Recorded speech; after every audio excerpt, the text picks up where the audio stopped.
तो आज की इस क्लास में जो है, इस लेक्चर में हम लोग मिली कार्बोकैटायन की कुछ बेसिक प्रॉपर्टीज को समझने वाले हैं, जिनका कि इस्तेमाल आप एल्कीन और एल्काइन चैप्टर में, एल्काइल हैलाइड अल्कोहल और ईथर चैप्टर में बहुत ज्यादा करते हैं। तो आज का जो डिस्कशन होगा हमारा, वो एल्कीन एल्काइन की एक तरह से शुरुआत है कह सकते हो, और यहां पर मैं बेसिक्स ऑफ कार्बोकैटायन आपको इस क्लास में बताने वाला हूं।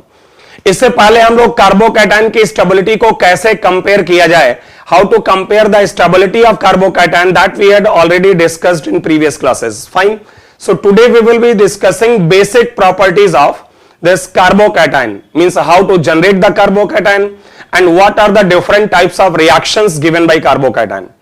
तो यहां से हम लोग शुरुआत करेंगे, और सबसे पहले आपको बता दूं कि कार्बोकैटायन बनता तभी है, किसी केमिकल रिएक्शन में कार्बोकैटायन तभी बनता है जब किसी आपके कार्बन चेन से एक लीविंग ग्रुप लगा हो, और वो लीविंग ग्रुप इलेक्ट्रॉन पेयर के साथ यहां से अगर भागता है, अगर ये लीविंग ग्रुप इलेक्ट्रॉन पेयर के साथ यहां से रिलीज होता है तो आपको दे देगा R प्लस और लीविंग ग्रुप माइनस। फाइन, तो ऐसे कार्बोकैटायन बनता है।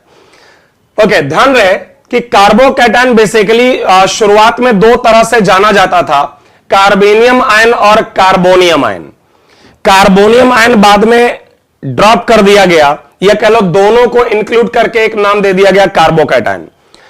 कार्बोकैटायन का मतलब जो आप पढ़ रहे थे वो ये है कि कार्बन से 3 बॉन्ड जुड़े होते हैं और उस पर एक पॉजिटिव चार्ज होता है। This is the carbonium ion, basically इसको कार्बोनियम आयन कहते हैं। वो अलग बात है कि कंबाइंड टर्म दोनों के लिए जो यूज किया जा रहा है वो कार्बोकैटायन ही है।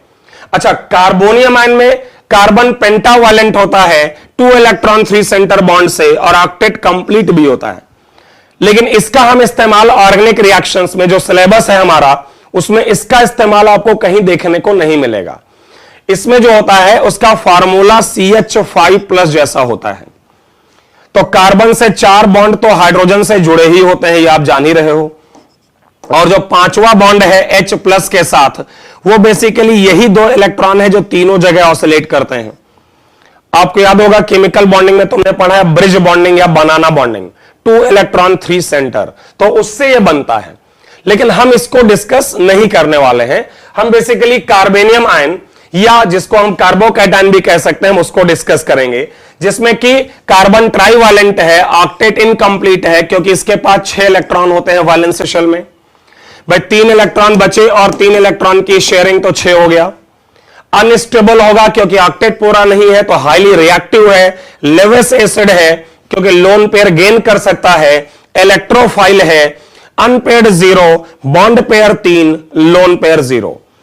कोई अनपेयर्ड इलेक्ट्रॉन नहीं है, 3 बॉन्ड पेयर है, 0 लोन पेयर है, और अनपेयर्ड अगर नहीं है तो ऑब्वियसली मैग्नेटिक मोमेंट 0 है, क्योंकि म्यू बराबर स्क्वायर रूट ऑफ n+2 है, जहां की n अनपेयर्ड इलेक्ट्रॉन का नंबर है।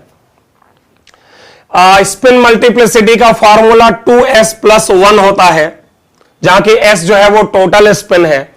तो अनपेयर्ड इलेक्ट्रॉन अगर 0 है तो टोटल स्पिन 0 हो जाएगी, तो 0+1। इसका मतलब ये सिंगलेट कार्बन इंटरमीडिएट है। देन इसके बाद sp2 हाइब्रिडाइज्ड है, ट्राइंगुलर प्लेनर है, बॉन्ड एंगल 120 है, can be approached from both sides. Important point है, क्यों? क्योंकि फ्री रेडिकल जो हमने प्रीवियस चैप्टर एल्केन में फिनिश किया, खत्म किया अभी तक, उसमें भी हमने पढ़ा था कि जो फ्री रेडिकल है वो प्लेनर है, तो वैसे कार्बोकैटायन भी प्लेनर है। इसका मतलब इसको अप्रोच दोनों तरफ से कर सकते हैं, मतलब इसके ऊपर अटैक प्लेन के ऊपर और नीचे दोनों से हो सकता है। तो इन केस अगर कायरल एटम कभी प्रोड्यूस होगा, इन केस अगर कभी कायरल एटम प्रोड्यूस होगा, तो उस कंडीशन में आपको दोनों आइसोमर मिलेंगे, रेक्टस और सिनिस्टर, R और S। एक और बात, मैं आपको जीओसी पढ़ाते समय कार्बोकैटायन की स्टेबिलिटी को कैसे कंपेयर किया जाए ऑलरेडी बता चुका हूं, और आपको याद होगा तो शायद सबसे ज्यादा जो स्टेबल कार्बोकैटायन होते हैं वो तुम्हारे एरोमेटिक कार्बोकैटायन होते हैं। इसके बाद आपको याद होगा तो जो आपका ये लाइक डांसिंग रेजोनेंस वाला कार्बोकैटायन होता है, ये है शायद। इसके बाद 3 बेंजीन PH3C+, ज्यादा अच्छा रेजोनेंस है। फिर PH2CH+ 2 बेंजीन, PHCH2 प्लस आपका एक बेंजीन, और उसके बाद सिंपल रेजोनेटिंग स्ट्रक्चर वाला। उसके बाद आइडियली 3 डिग्री आता है, लेकिन आपको अगर याद होगा तो 3 डिग्री, 2 डिग्री, 1 डिग्री ऐसे आएगा। फिर C double bond C plus and C triple bond C plus. और एक एक्सेप्शन भी था कि जो 3 डिग्री कार्बोकैटायन है वो बेंजाइल के आगे होता है। 3 डिग्री कार्बोकैटायन बेंजाइल से आगे होता है। तो ये सारा डिस्कशन हमने जीओसी में ऑलरेडी कर लिया है, तो इसको थोड़ा सा रिवाइज कर लीजिएगा। मतलब ये भी आपको बोलूंगा कि आप जीओसी से इसको रिवाइज करें, how to compare the stability of carbocations, क्योंकि मुझे लगता है ये इतना इंपॉर्टेंट सेक्शन है और बहुत ज्यादा यूज होता है। अब मैं जैसे फ्री रेडिकल पर चर्चा कर चुका हूं, कार्बेनायंस पर भी चर्चा कर चुका हूं कि how to generate free radical या how to generate the carbanions. तो यहां पर इस चैप्टर में मैं बात करने वाला हूं इस लेक्चर में कि हाउ टू जनरेट का कार्बोकैटायन। उसका पहला तरीका है by the breaking of a pi bond, heterolysis of a pi bond. जैसे अगर आपके पास कोई कार्बन डबल बॉन्ड कार्बन की स्थिति है और आपको पता है कि कार्बन डबल बॉन्ड कार्बन अपने आप में एक न्यूक्लियोफाइल है, तो अगर इस पर एक इलेक्ट्रोफाइल का अटैक कराएं और बॉन्ड किसी एक डायरेक्शन में तोड़ें और H प्लस अटैक कराएं तो कार्बोकैटायन बन जाएगा। ध्यान रखिएगा, इसको हम इलेक्ट्रोमेरिक इफेक्ट भी कहते हैं, अगर आपको याद होगा। एक्सटर्नल इफेक्ट या टेम्पोररी इफेक्ट में दो होते हैं, इलेक्ट्रोमेरिक और inductomeric. This is electromeric effect.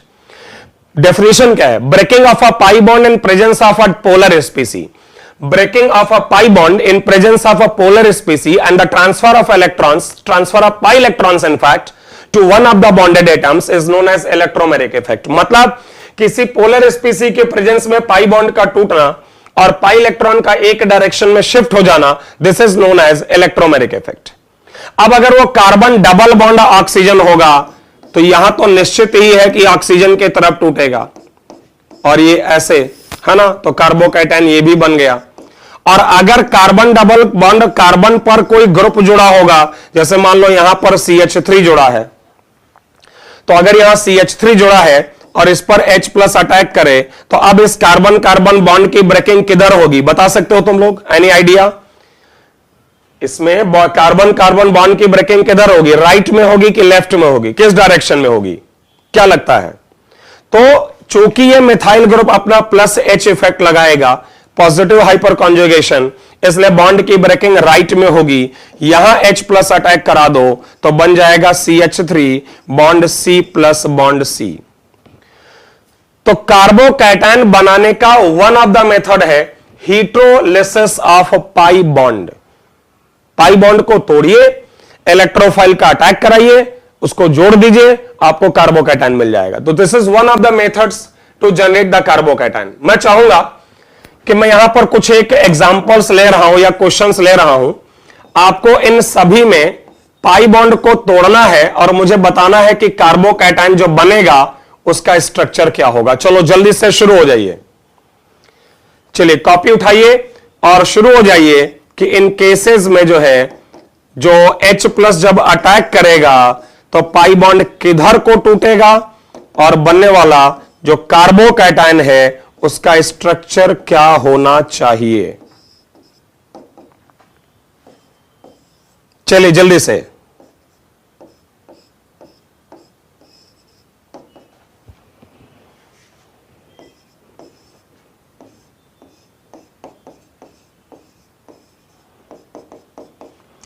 इन सभी में आपको क्वेश्चंस में यही करना है कि बॉन्ड को तोड़ना है और बनने वाले कार्बोकैटायन का स्ट्रक्चर ड्रॉ करना है। ठीक है, तो बिना ज्यादा समय लिए हुए, क्योंकि ये बहुत भारी क्वेश्चंस नहीं है, सिंपल सिंपल क्वेश्चंस हैं।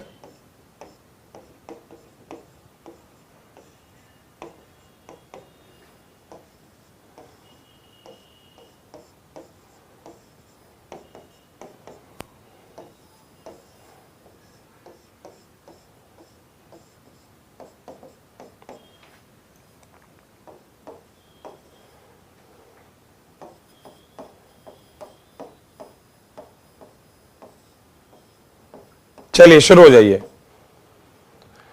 2-3 मिनट लीजिए, बॉन्ड ब्रेकिंग का डायरेक्शन सोचिए फटाफट और बनने वाले नए कार्बोकैटायन का जो पाई बॉन्ड की ब्रेकिंग से बन रहा है उसका स्ट्रक्चर क्या होगा ये मुझे बता दें।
बस आपको पाई बॉन्ड पर जो ग्रुप जुड़ा है ना, उस ग्रुप का देखना पड़ेगा कि वो बॉन्ड को किधर तोड़ता है, और उससे आपको पता चल जाएगा कि बनने वाले कार्बोकैटायन का स्ट्रक्चर क्या होना चाहिए। तो बहुत ज्यादा समय मत लें, 30 सेकेंड्स मोर, 30 सेकेंड्स मोर। आपको जनरल ऑर्गेनिक केमिस्ट्री में ये सारा डिस्कशन मैं करवा चुका हूं कि how to decide the direction of bond breaking.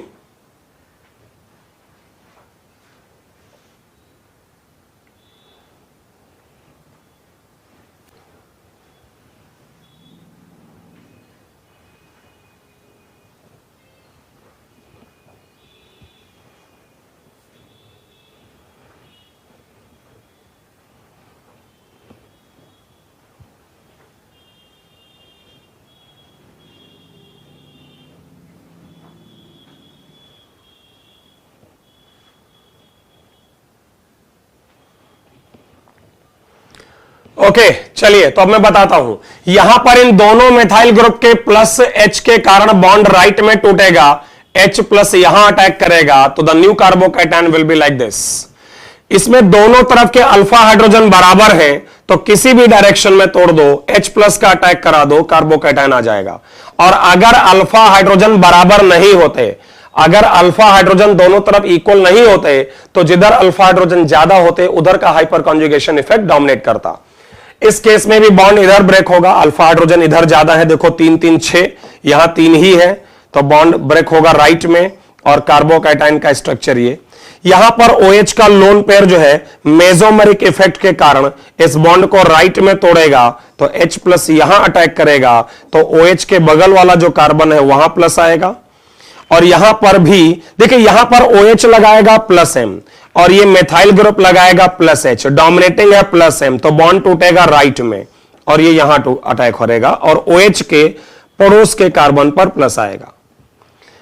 भाई प्लस M और प्लस H दोनों प्रेजेंट हैं, तो डोमिनेटिंग प्लस M रहेगा ना। NO2 विड्रॉइंग है, माइनस M लगाता है, तो फिर इधर टूटेगा, और H प्लस आपका अटैक करेगा NO2 के पड़ोस में, इस पोजीशन पर। तो कार्बोकैटायन का जो स्ट्रक्चर है वो कुछ ये आना चाहिए। Okay fine. यहां पर NO2 खींचेगा माइनस M से, H प्लस देगा प्लस M से, दोनों सपोर्टिव है, तो इधर तोड़ दीजिए। सपोर्टिव का मतलब एक ही डायरेक्शन में तोड़ रहे हैं, तो डायरेक्शन तो आसानी से डिसाइड हो गई है ना। और यहां पर NO2 और ये आ जाएगा प्लस। अगला, क्लोरीन वैसे तो प्लस M और माइनस I में बड़ा माइनस I है, ऐसे तो क्लोरीन के प्लस M माइनस I में बड़ा माइनस I है, बट आपकी जानकारी के लिए, आपको पता भी है, वैसे पढ़ा चुका हूं पहले, कि बॉन्ड की ब्रेकिंग को कभी इंडक्टिव इफेक्ट डिसाइड नहीं करता है। बॉन्ड की ब्रेकिंग हमेशा मेसोमेरिक से होगी, और वो तो इसका भी प्लस M है, तो राइट में टूटे, लेफ्ट में टूटेगा, और कार्बोकैटायन की स्थिति ये आएगी। यहां पर 2 पाई बॉन्ड है, कोई भी एक तोड़ लो। और राइट में, क्यों राइट में? क्योंकि एक पाई बॉन्ड का दूसरे पाई बॉन्ड पर आपको ध्यान होगा तो इंड्यूस्ड प्लस एम लगेगा। एक पाई बॉन्ड का दूसरे पाई बॉन्ड पर इंड्यूस्ड प्लस एम, तो राइट में ब्रेक हुआ और स्ट्रक्चर आपका जो है ये आएगा। बेंजीन में तीनों पाई बॉन्ड एक जैसे हैं, कोई भी एक तोड़ दो और वहां पर अटैक करा दो H प्लस का, ठीक है, तो कार्बोकैटायन की स्थिति जो है, H यहां जुड़ गया है और एक H तो पहले से था ही, तो कार्बोकैटायन ही आएगा। जरा ओके करिए, आपको समझ आया यहां तक? ये डिस्कशन जो मैंने किया आपको यहां तक क्लियर हुआ है? अच्छा, एक बात का ख्याल रखिएगा आप लोग, जैसे अगला केस हेटेरोलिसिस ऑफ सिग्मा बॉन्ड है, बट उससे पहले एक छोटा सा ख्याल रखिएगा कि अगर किसी कंपाउंड में पाई बॉन्ड और लोन पेयर दोनों हैं और H प्लस का अटैक हो तो हमेशा पहला अटैक पाई बॉन्ड पर ही रहेगा। लेकिन अगर पाई बॉन्ड और लोन पेयर कॉन्जुगेशन में नहीं है तो H प्लस का पहला अटैक आपके लोन पेयर पर होगा। बात समझ रहे हो ना भाई? आपके लोन पेयर और पाई बॉन्ड में ज्यादा अच्छा न्यूक्लियोफाइल कौन है? लोन पेयर है ना। पाई बॉन्ड और लोन पेयर में बेटर न्यूक्लियोफाइल लोन पेयर है, लेकिन जब लोन पेयर रेजोनेंस में आता है तो उस लोन पेयर की न्यूक्लियोफिलिसिटी कम होने के कारण H प्लस का फर्स्ट अटैक पाई पर, बट अगर पाई और लोन पेयर रेजोनेंस में नहीं है तो H प्लस का फर्स्ट अटैक लोन पेयर पे। जैसे carbon double bond carbon, bond carbon double bond oxygen, O पर लोन पेयर, अगर यहां H प्लस का अटैक कराएं तो फर्स्ट अटैक ऑक्सीजन पर, क्योंकि ऑक्सीजन का लोन पेयर कॉन्जुगेशन में नहीं है। मतलब रूल यह है कि अगर लोन पेयर और पाई बॉन्ड कॉन्जुगेशन में है तो H प्लस का फर्स्ट अटैक या इलेक्ट्रोफाइल का फर्स्ट अटैक पाई पर, और अगर कॉन्जुगेशन में नहीं है तो लोन पेयर पे। कॉन्जुगेशन में है तो दोबारा बोल दूं, कंफ्यूज मत होना, कॉन्जुगेशन में है तो पाई पर और कॉन्जुगेशन में नहीं है तो लोन पेयर पे। तो ये हमारा फर्स्ट तरीका था to develop the pi bond. The second one is by the heterolysis of sigma bond.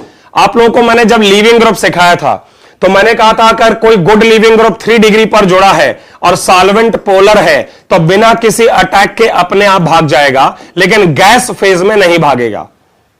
मतलब अगर कोई good leaving group 3 degree substrate से जुड़ा है, good leaving group 3 degree substrate से, तो सॉल्वेंट पोलर होना चाहिए जो कार्बोकैटायन को स्टेबलाइज कर सके आयन डाइपोल अट्रैक्शन से, और वो भाग जाएगा बिना अटैक के। लेकिन पोलर सॉल्वेंट गैस फेज में नहीं। जैसे यहां भी आयोडीन जुड़ा है गुड लिविंग ग्रुप 3 डिग्री से, I माइनस भाग जाएगा और आपको स्टेबल कार्बोकैटायन मिल गया।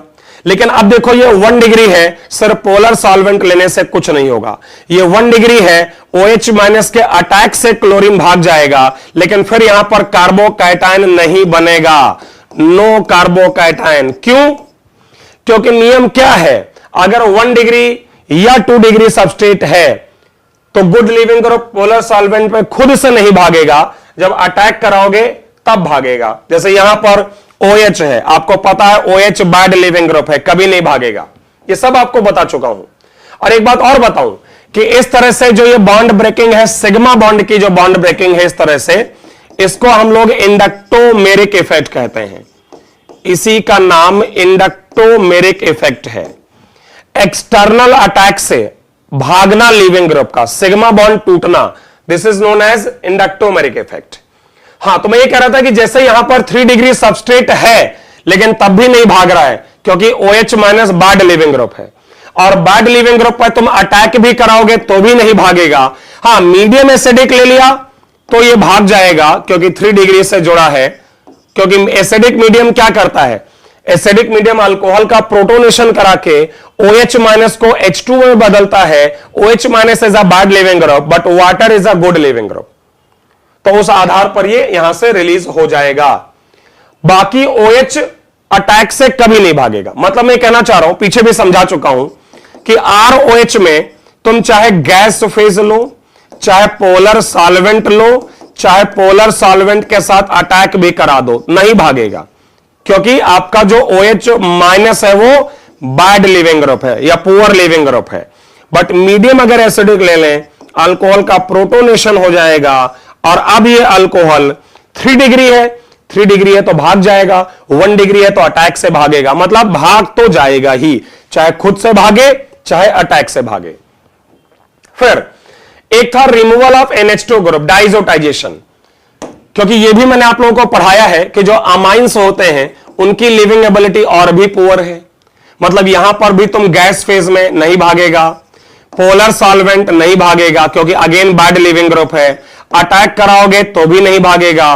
तो माइंड में आता है जैसे अल्कोहल का प्रोटोनेशन कराया था, ऐसे इसका प्रोटोनेशन करा दें तो अब ये भाग जाएगा, तो ये अब भी नहीं भागेगा। उसका कारण है कि हमने पढ़ा है कभी कि NH2- और अमोनिया दोनों ही तुम्हारे जो हैं वो बैड लिविंग ग्रुप हैं, इसलिए कोई नहीं भागेगा, इसलिए इनमें से कोई नहीं भागेगा। तो इसको भगाने का तरीका है डाइएजोटाइजेशन। रिमूवल ऑफ NH2 कैसे करेंगे? डाइएजोटाइजेशन। डाइएजोटाइजेशन क्या होता है यह हमने प्रीवियस क्लासेस में डिस्कस भी किया था।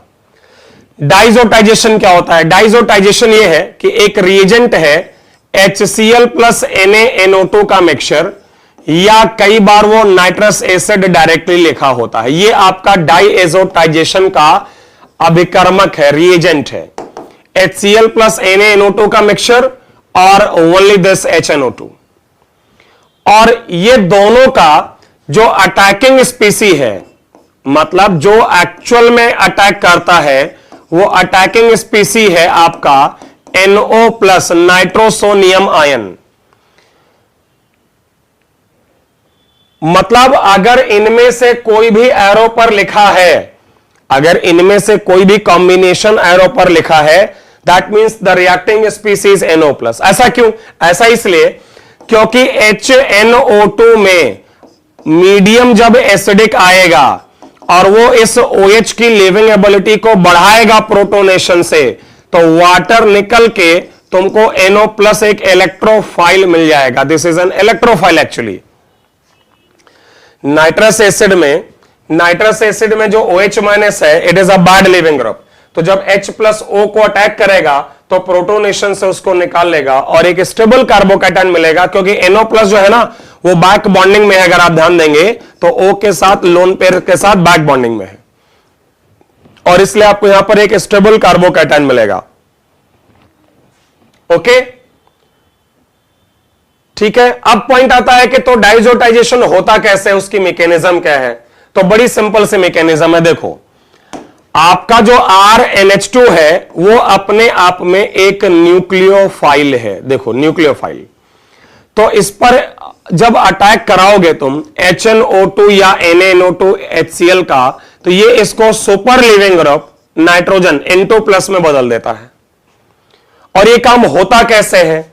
देखिए, NO प्लस अपने आप में एक क्या है? इलेक्ट्रोफाइल, और ये न्यूक्लियोफाइल आपस में दोस्ती होगी तो बनेगा RNH2, और इस पर जुड़ गया N डबल बॉन्ड O, और इस NH2 पर प्लस, क्योंकि ये पॉजिटिवली चार्ज्ड इलेक्ट्रोफाइल था तो प्लस वहां चला जाएगा। फिर आपका जो सॉल्वेंट है या जो NO2 माइनस आयन है वो एक्स्ट्रा प्रोटॉन को रिलीज करा लेता है, मतलब एक प्रोटॉन यहां से निकल जाएगा, वैलेंसी मेंटेन हो जाएगी, तो बन जाएगा RNH और उसके बाद N डबल बॉन्ड O। इसके बाद ये टॉटोमराइज होगा RN डबल बॉन्ड NOH में, ठीक है। और इस टॉटोमराइजेशन प्रक्रिया के बाद चूंकि मीडियम एसिडिक है, OH को अटैक करके वाटर निकालेगा, RN double bond N plus बनेगा। चूंकि यहां से बैक बॉन्डिंग है तो इसको मैं RN triple bond N plus भी लिख सकता हूं या RN2 प्लस भी लिख सकता हूं। तो यह तरीका है तुम्हारा RNH2 ग्रुप को, दिस RNH2 ग्रुप को HNO2 से रिएक्शन करा के directly super leaving group RN2 plus में कन्वर्ट कर देना। उम्मीद है कि आपको यह बात समझ आई। हालांकि इस डाइजोटाइजेशन का एक और मैकेनिज्म है जो कुछ किताबों में लिखा है, वो भी बता देता हूं। ओके, इसका एक और मैकेनिज्म है जो कुछ किताबों में है कि NO प्लस के बजाय अगर इसको डायरेक्टली HNO2 अटैक करे तो देखिए न्यूक्लियोफाइल का अटैक नाइट्रोजन पर, और ये ओपन होगा और फिर इंटरनल अटैक से OH भाग जाएगा, तो तुम इस यहां डायरेक्टली आ जाओगे।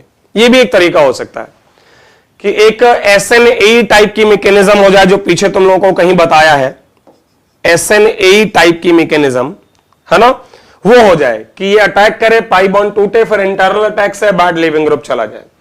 तो जरा मुझे बताओ कि ये आपको समझ आ गया? This is the diazotisation mechanism.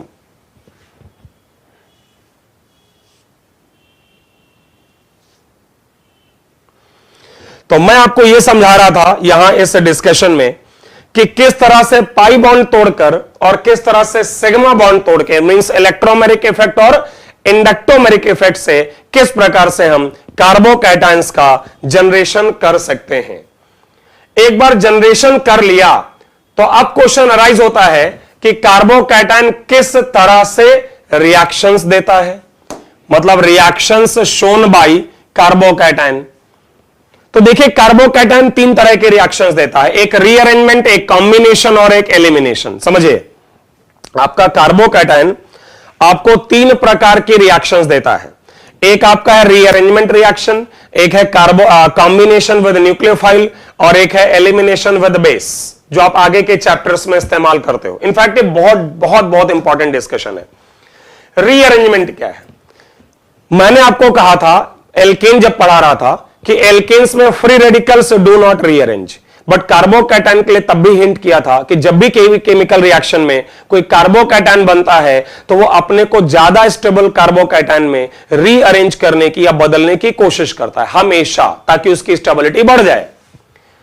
मतलब रीअरेंजमेंट में देखिए यहां लिखा हुआ है कि to give more stable carbocation, carbocation takes no time to rearrange by shift of a group only from an adjacent carbon via formation of a three-membered cyclic transition state, जो अभी मैं बताऊंगा तुम लोगों को, which is intramolecular in nature, मतलब एक ही compound में होता है, and called 1,2 shift और अल्फा बीटा शिफ्ट।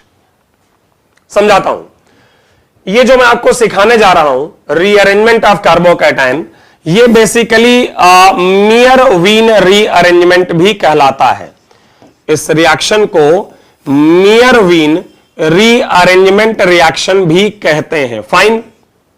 और कॉन्सेप्ट क्या है? कॉन्सेप्ट ये है कि आपका जो रीअरेंजमेंट, जैसे मान लो CH3, CH2 और CH2+, ये एक कार्बोकैटायन है जिसके पास अल्फा हाइड्रोजन एटम 2 है, तो ये चाहेगा कि अपने पड़ोस वाले कार्बन पर शिफ्ट हो जाए और वहां का एक हाइड्रोजन एटम राइट में शिफ्ट हो जाए। क्यों? क्योंकि अब तुम्हारे कार्बोकैटायन के अल्फा हाइड्रोजन एटम्स का नंबर कितना हो जाएगा? 6। अल्फा हाइड्रोजन एटम 6 हो जाएंगे, ज्यादा स्टेबल हो जाएगा।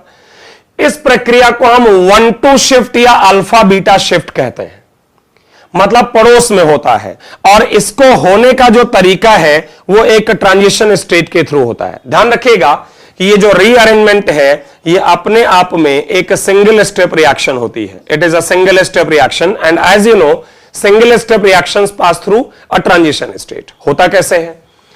CH3 bond CH bond CH2+, ध्यान दीजिएगा ये ऐसे है, तो यहां का एक हाइड्रोजन टूट के यहां ट्रांसफर होता है। ध्यान रखिएगा जो टूटता है वो ऐसे टूटता है, मतलब in the form of H- टूटता है, हाइड्राइड H-, और ये बनती है इसकी 3-मेंबर्ड साइक्लिक ट्रांजिशन स्टेट।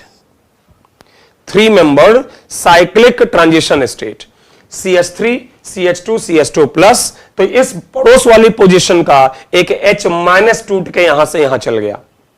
और ध्यान रखिएगा जो माइग्रेटरी ग्रुप है, जैसे H- यहां गया, तो जितना बढ़िया during rearrangement, better electron donor, better migratory group if migration is RDS। वो मैं समझाऊंगा, वो RDS जो लिखा है वो समझाऊंगा अभी बाद में। पहले ये समझ लो कि जो माइग्रेटरी ग्रुप है उसकी इलेक्ट्रॉन डोनेशन पावर अच्छी होनी चाहिए। ऑब्वियस सी बात है, क्योंकि उसको अपना इलेक्ट्रॉन क्लाउड उस कार्बोकैटायन को ट्रांसफर करना है, देना है। तो जिसकी भी इलेक्ट्रॉन डोनेशन पावर अच्छी होगी वो बेटर माइग्रेटरी ग्रुप कहलाएगा। माइग्रेशन के 3 ऑप्शन हैं। एक है 1,2 हाइड्राइड शिफ्ट, सुनते रहो अभी मैं समराइज करूंगा। दूसरा 1,2 फिनाइल शिफ्ट, मतलब अगर अब कभी ऐसा हो कि तुम्हारे कार्बोकैटायन के बगल में कोई बेंजीन रिंग अगर लगी है, ठीक है, तो यहां पर एक ऑप्शन यह भी है कि ये पीएच माइनस यहां शिफ्ट हो जाए। क्वेश्चन ये अराइज होता है कि इसका ट्रांजिशन स्टेट क्या होगा।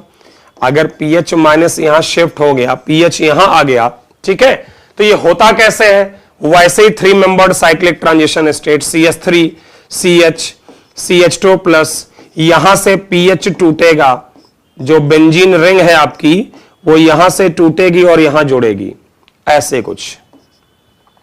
तो अगेन 3 MCTS।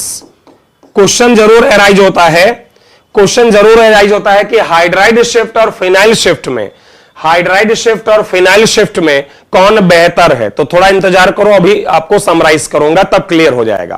पहले मैं तरीके बता रहा हूं कि 1,2 हाइड्राइड शिफ्ट हो सकता है, 1,2 फिनाइल शिफ्ट हो सकता है, और इसके बाद अगला केस है 1,2 मिथाइल शिफ्ट या एल्काइल शिफ्ट भी हो सकता है। 1,2 मिथाइल या एल्काइल, समझो CH3 CH CH3 और बॉन्ड यहां पर 1 मिनट मान लेते हैं, यहां पर सारे CH3 जुड़े हुए हैं और बॉन्ड CH2 प्लस है, तो यहां पर एक ऑप्शन है कि इस पोजीशन पर एक मिथाइल ग्रुप शिफ्ट हो जाए। अगर मिथाइल ग्रुप शिफ्ट होगा तो देखिए स्थिति ये कुछ आएगी, कार्बोकैटायन बॉन्ड CH2 CH3। इसका ट्रांजिशन स्टेट अगर मैं दिखाऊं, CH3 C CH3 CH2 plus, और यहां से CH3 टूटेगा और यहां पर आकर जुड़ेगा, यहां से टूटेगा और यहां आकर जुड़ेगा, इस तरह से कुछ। तो ये भी 3 MCTS 3 membered cyclic transition state. अब क्वेश्चन ये आता है, अच्छा मिथाइल की जगह कोई भी एल्काइल ग्रुप हो सकता है, ध्यान रखिएगा, वो एल्काइल शिफ्ट है बेसिकली। वो मिथाइल शिफ्ट बोलने के बजाय तुम उसको एल्काइल शिफ्ट कह सकते हो, alkyl shift. Okay, rearrangement of carbocation आज की क्लास का ये मुख्य डिस्कशन है, मैं ये कह सकता हूं। क्वेश्चन ये राइज होता है कि अगर किसी कार्बोकैटायन के पड़ोस में शिफ्टिंग के लिए तीनों अवेलेबल है तो क्या करोगे। जैसे मान लो एक रिजल्ट अगर यहां निकाला जाए कि अगर मान लो तुम्हारे पास एक कार्बोकैटायन है, उसके पड़ोस में पीएच भी है, हाइड्रोजन भी है, मिथाइल भी है, तो कौन सबसे पहले शिफ्टिंग होगा, शिफ्टिंग ऑर्डर क्या होगा, सबसे पहले किसको शिफ्ट होना चाहिए। तुम लोग जवाब दो, क्या कहते हो, किसको सबसे पहले शिफ्ट होना चाहिए। इतना जरूर है कि shifting power is directly proportional two electron donation power. जो ज्यादा अच्छे से इलेक्ट्रॉन दे सकता है उसकी शिफ्टिंग सबसे पहले होगी। तो मुझे लगता है सबसे पहले यहां जो शिफ्ट होना चाहिए वो हाइड्रोजन है, क्योंकि हाइड्रोजन की इलेक्ट्रोनेगेटिविटी कम है। हाइड्रोजन की इलेक्ट्रोनेगेटिविटी कम है तो ज्यादा अच्छे से इलेक्ट्रॉन दे सकता है। अच्छा, फिर अगला बताओ कौन आएगा, बेंजीन जिसके कार्बन sp2 होते हैं, या एल्काइल जिसके कार्बन sp3 होते हैं, क्या लगता है। इसके बाद आपका बेंजीन आएगा जिसके कार्बन sp2 होते हैं, या CH3 आएगा जिसके कार्बन sp3 होते हैं। तो रूल तो शायद यही कहता है कि CH3 आना चाहिए, कॉन्सेप्ट तो यही कहता है कि CH3 आना चाहिए, क्योंकि CH3 sp3 कार्बन है और sp3 कार्बन जो है उसकी इलेक्ट्रोनेगेटिविटी कम होगी तो डोनेशन पावर ज्यादा होगी। समझ रहे हो, sp3 कार्बन की इलेक्ट्रोनेगेटिविटी कम होगी तो डोनेशन पावर ज्यादा होगी। तो उस कॉन्सेप्ट के हिसाब से तो sp3 आना चाहिए, बट एक्चुअल ऑर्डर में pH पहले है और CH3 या एल्काइल ग्रुप बाद में है। कारण क्या है, कारण यह है कि pH के केस में रेजोनेंस स्टेबलाइज्ड ट्रांजिशन स्टेट होती है इन केस ऑफ pH। क्यों, क्योंकि इसका जो आपने ट्रांजिशन स्टेट अभी बनाया उसमें अगर आप ध्यान दो तो जो पॉजिटिव चार्ज है वो पाई बॉन्ड के अल्टरनेट पर आ जाता है। सॉरी, ये ऐसे होगा,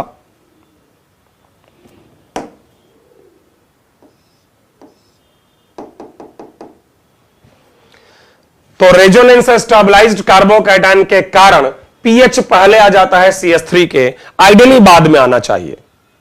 समझ आई बात। तो तुम लोग जरा एक बात मुझे सोचकर बताओ, एक बात जरा सोचकर बताओ, अभी मैं क्वेश्चंस पर आ जाऊंगा। एक बात तुम लोग सोचकर बताओ, या कुछ एक पॉइंट्स हैं, देख लो। ये 1,2 शिफ्ट है, 3 MCTS है। कार्बोकैटायन रीअरेंजमेंट क्यों होगा? जब उसका स्टेबिलिटी बढ़े रेजोनेंस से, हाइपर कॉन्जुगेशन से, या एंगल स्ट्रेन कम हो जाए। समझो बात को। कोई भी कार्बोकैटायन कब रीअरेंज होगा? So carbocation rearrangement takes place only when carbocation stabilized by resonance, hyper conjugation, relief in angle strain, या इसी में एक और चीज जोड़ रहा हूं कि बैक बॉन्डिंग आ जाए उसमें। बैक बॉन्डिंग वो तो रेजोनेंस से भी अच्छा है। तो ध्यान रहे कि कार्बोकैटायन रीअरेंज तभी होगा जब स्टेबिलिटी बढ़े, या तो उसमें बैक बॉन्डिंग आ जाए, रेजोनेंस आ जाए, वो एरोमेटिक हो जाए, उसमें हाइपर कॉन्जुगेशन हो जाए, या एंगल स्ट्रेन कम हो जाए। बट साथ में बोलना चाहूंगा, no effect of inductive effect, no effect of I effect. मतलब इंडक्टिव इफेक्ट का कोई इस्तेमाल रीअरेंजमेंट में नहीं है। तो मैं ये कह रहा था कि ये कुछ एक क्वेश्चंस लिखे हैं, माइग्रेटरी ऑर्डर बताना है। जैसे अगर H में, AR में और R में बात करें तो हाइड्राइड शिफ्ट पहले, फिर एराइल शिफ्ट, फिर एल्काइल शिफ्ट। तो जरा मुझे ये बताओ कि अगर H में, D में और यहां ये T है एक्चुअली, तो कौन सबसे बढ़िया माइग्रेटरी ग्रुप है? बताओगे? हाइड्रोजन, ड्यूटेरियम और ट्राइटियम, इन तीनों में सबसे अच्छा माइग्रेटरी ग्रुप कौन है? तो शायद ट्राइटियम। क्यों? क्योंकि ट्राइटियम की इलेक्ट्रोनेगेटिविटी सबसे कम है। इन तीनों में ट्राइटियम की इलेक्ट्रोनेगेटिविटी सबसे कम है, तो उसका इलेक्ट्रॉन डोनेशन पावर सबसे ज्यादा है। जरा इसके आगे के क्वेश्चन ट्राई करो, इसके आगे के क्वेश्चंस ट्राई करो, बताओ क्या जवाब है आपका। माइग्रेटरी ऑर्डर निकालो, क्या आएगा इनका।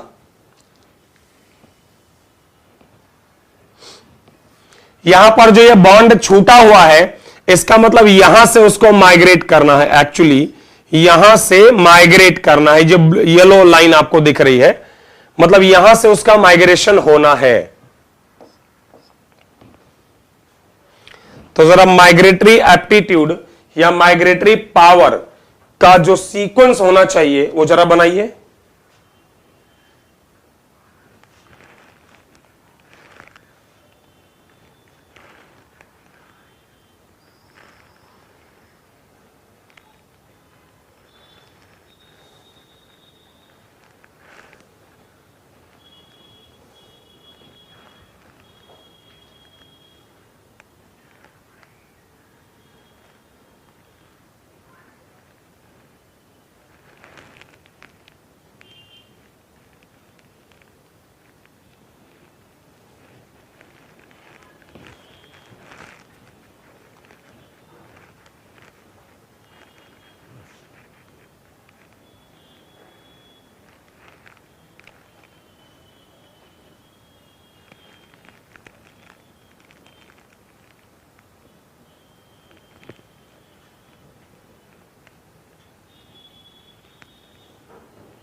तो शायद इस केस में मुझे लगता है 3 डिग्री का माइग्रेटरी एप्टीट्यूड सबसे अच्छा होगा। कारण क्योंकि ये तीनों मिथाइल अगर प्लस आई से देंगे तो यहां इलेक्ट्रॉन डेंसिटी बढ़ जाएगी।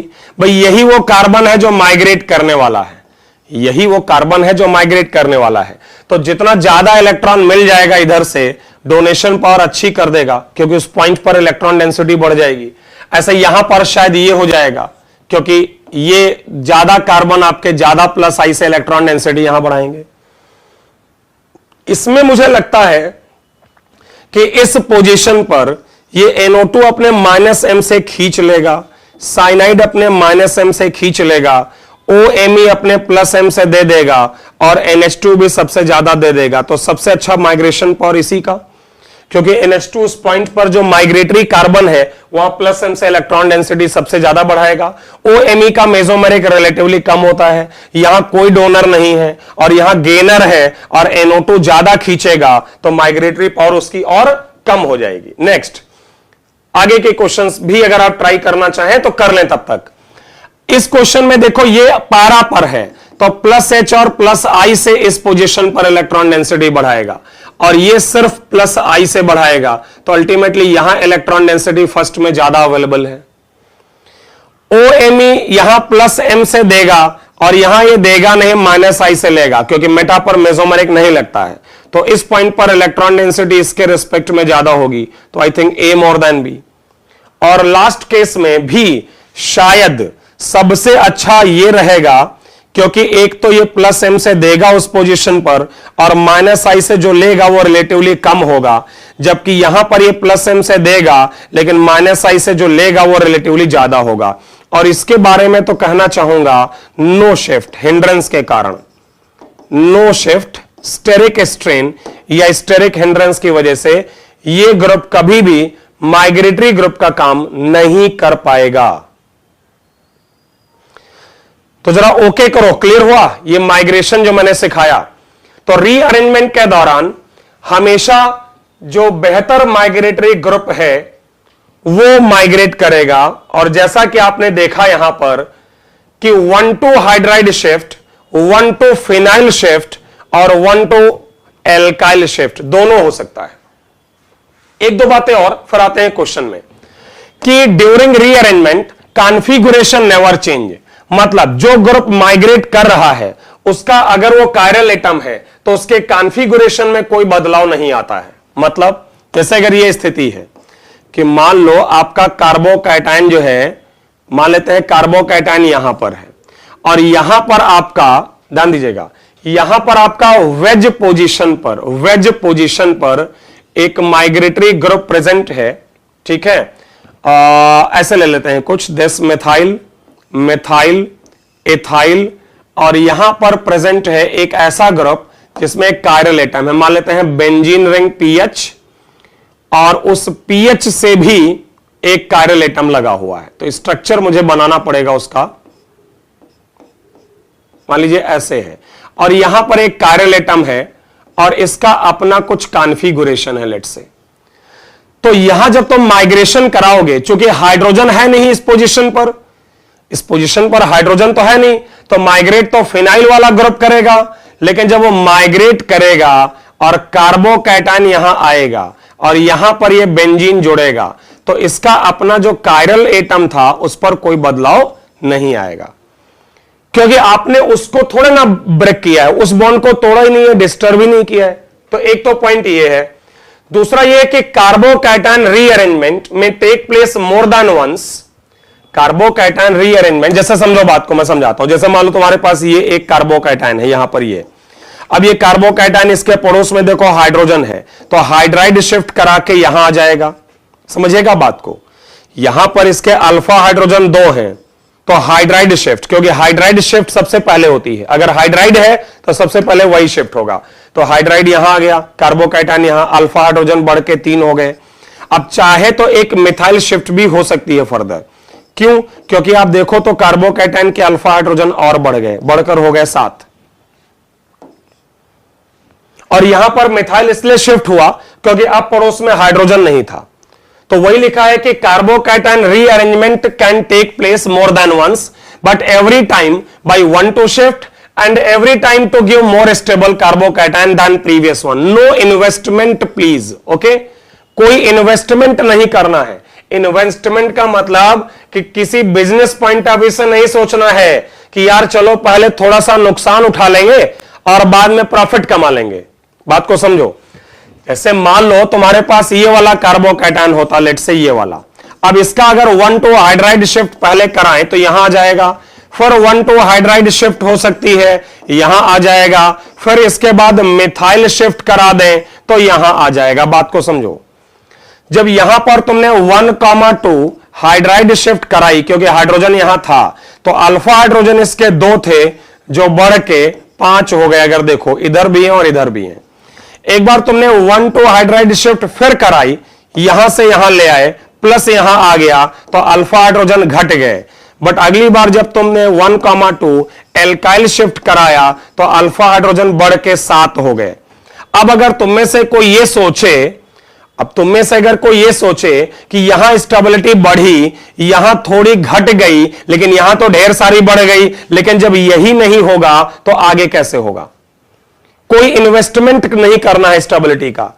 आप कितनी बार भी रीअरेंजमेंट करा सकते हो और फाइनल मोस्ट स्टेबल कार्बोकैटायन तक जा सकते हो। तुम कितनी भी बार रीअरेंजमेंट कराओ और मोस्ट स्टेबल कार्बोकैटायन तक पहुंच जाओ, लेकिन इस बात का ख्याल रखना कि हर स्टेप में स्टेबिलिटी बढ़नी चाहिए। किसी प्रकार का तुम्हें कोई इन्वेस्टमेंट नहीं करना है। जरा ओके करो तो मैं क्वेश्चंस पर आऊं, अगर ओके है आपकी तरफ से। तो यहां पर देखिए क्वेश्चन में कुछ कार्बोकैटायन आपके सामने रखे हैं और ज्यादा समय मत लीजिएगा, फटाफट सॉल्व करिएगा। ये कार्बोकैटायन का स्ट्रक्चर आपको दिया है, आप रीअरेंज करा के फाइनल रीअरेंज्ड कार्बोकैटायन बनाओ और बताओ कि कितनी बार तुमने वन शिफ्ट कराई है। क्योंकि वन शिफ्ट तो तुम तब तक करा सकते हो जब तक कि तुम्हें मोस्ट स्टेबल कार्बोकैटायन ना मिल जाए। तो इसको, इन क्वेश्चंस को नोट करो फटाफट कॉपी पे, ठीक है, और इसके बाद सॉल्व करो, देन उसके बाद हम आगे चर्चा करते हैं। चलो जल्दी से 1 2 शिफ्ट कराओ फटाफट।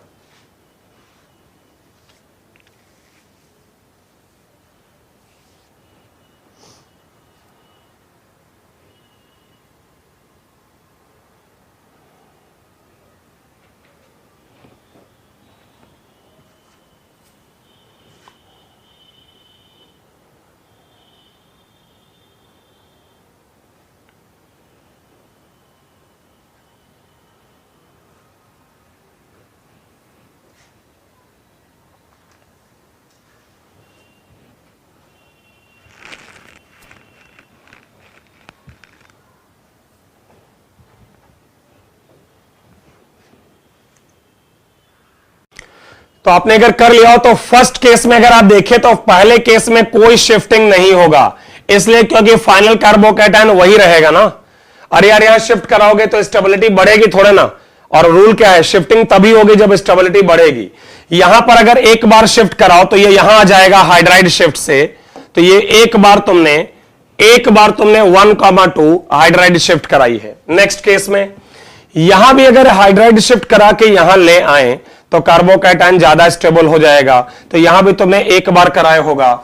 यहां पर मुझे लगता है पहली बार हाइड्राइड शिफ्ट कराएं तो यहां, और दूसरी बार अगर शिफ्ट कराएं तो यहां, क्योंकि हर बार अल्फा हाइड्रोजन बढ़ रहे हैं। यहां 2 अल्फा हाइड्रोजन है, यहां 4 अल्फा हाइड्रोजन है, और यहां 8 अल्फा हाइड्रोजन है, तो 1 2 शिफ्ट्स का नंबर हो जाएगा 2। नेक्स्ट, यहां पर इस पोजीशन पर हाइड्रोजन है नहीं, तो जब हाइड्रोजन नहीं है तो तुम मिथाइल शिफ्ट ही कराओगे, और शायद एक ही बार होगा, क्योंकि उसके बाद फिर कराओगे तो स्टेबिलिटी बढ़ेगी नहीं, घटने लगेगी। अगले केस में क्वेश्चन नंबर 6 में, इसके आगे भी क्वेश्चन लिखे आप ट्राई कर सकते हैं।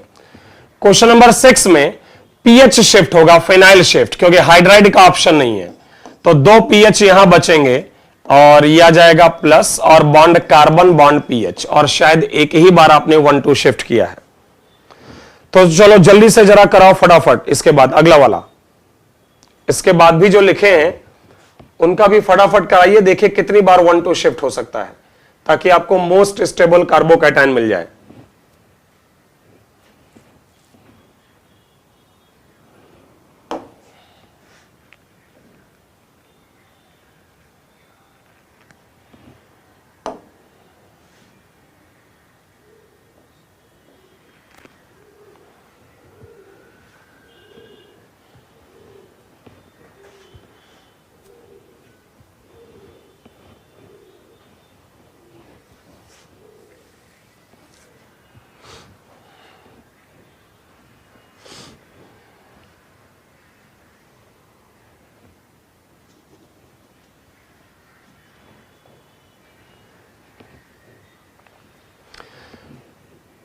करिए जल्दी से फटाफट।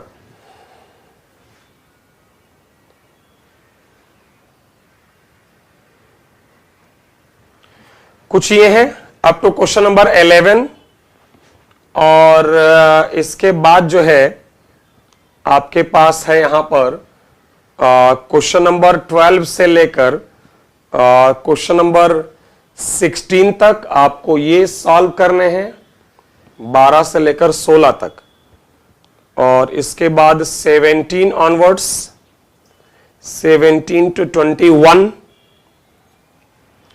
इनको आप कॉपी पर नोट करके सॉल्व करें, फिर आगे हम बढ़ेंगे, क्योंकि ये क्वेश्चंस बहुत इंपॉर्टेंट है। और फिर ये 24 तक, इसको आप कॉपी पर लिखें, नोट करें, सॉल्व करें और उसके बाद जो है इन पर डिस्कशन किया जाएगा। ठीक है, तो चलो जरा जल्दी से शुरुआत करिए। ओके, चलिए तो क्वेश्चन नंबर 7 से अगर शुरुआत करें, क्वेश्चन नंबर 7 से, तो यहां पर कोई ना कोई एक रिंग ही आपको यहां ट्रांसफर करनी पड़ेगी क्योंकि जुड़े हुए तीनों ग्रुप एक ही जैसे हैं, है ना। तो यहां पर प्लस आएगा और यहां पर एक रिंग ऐसे आ जाएगी। तो आपने एक बार शिफ्ट कराया।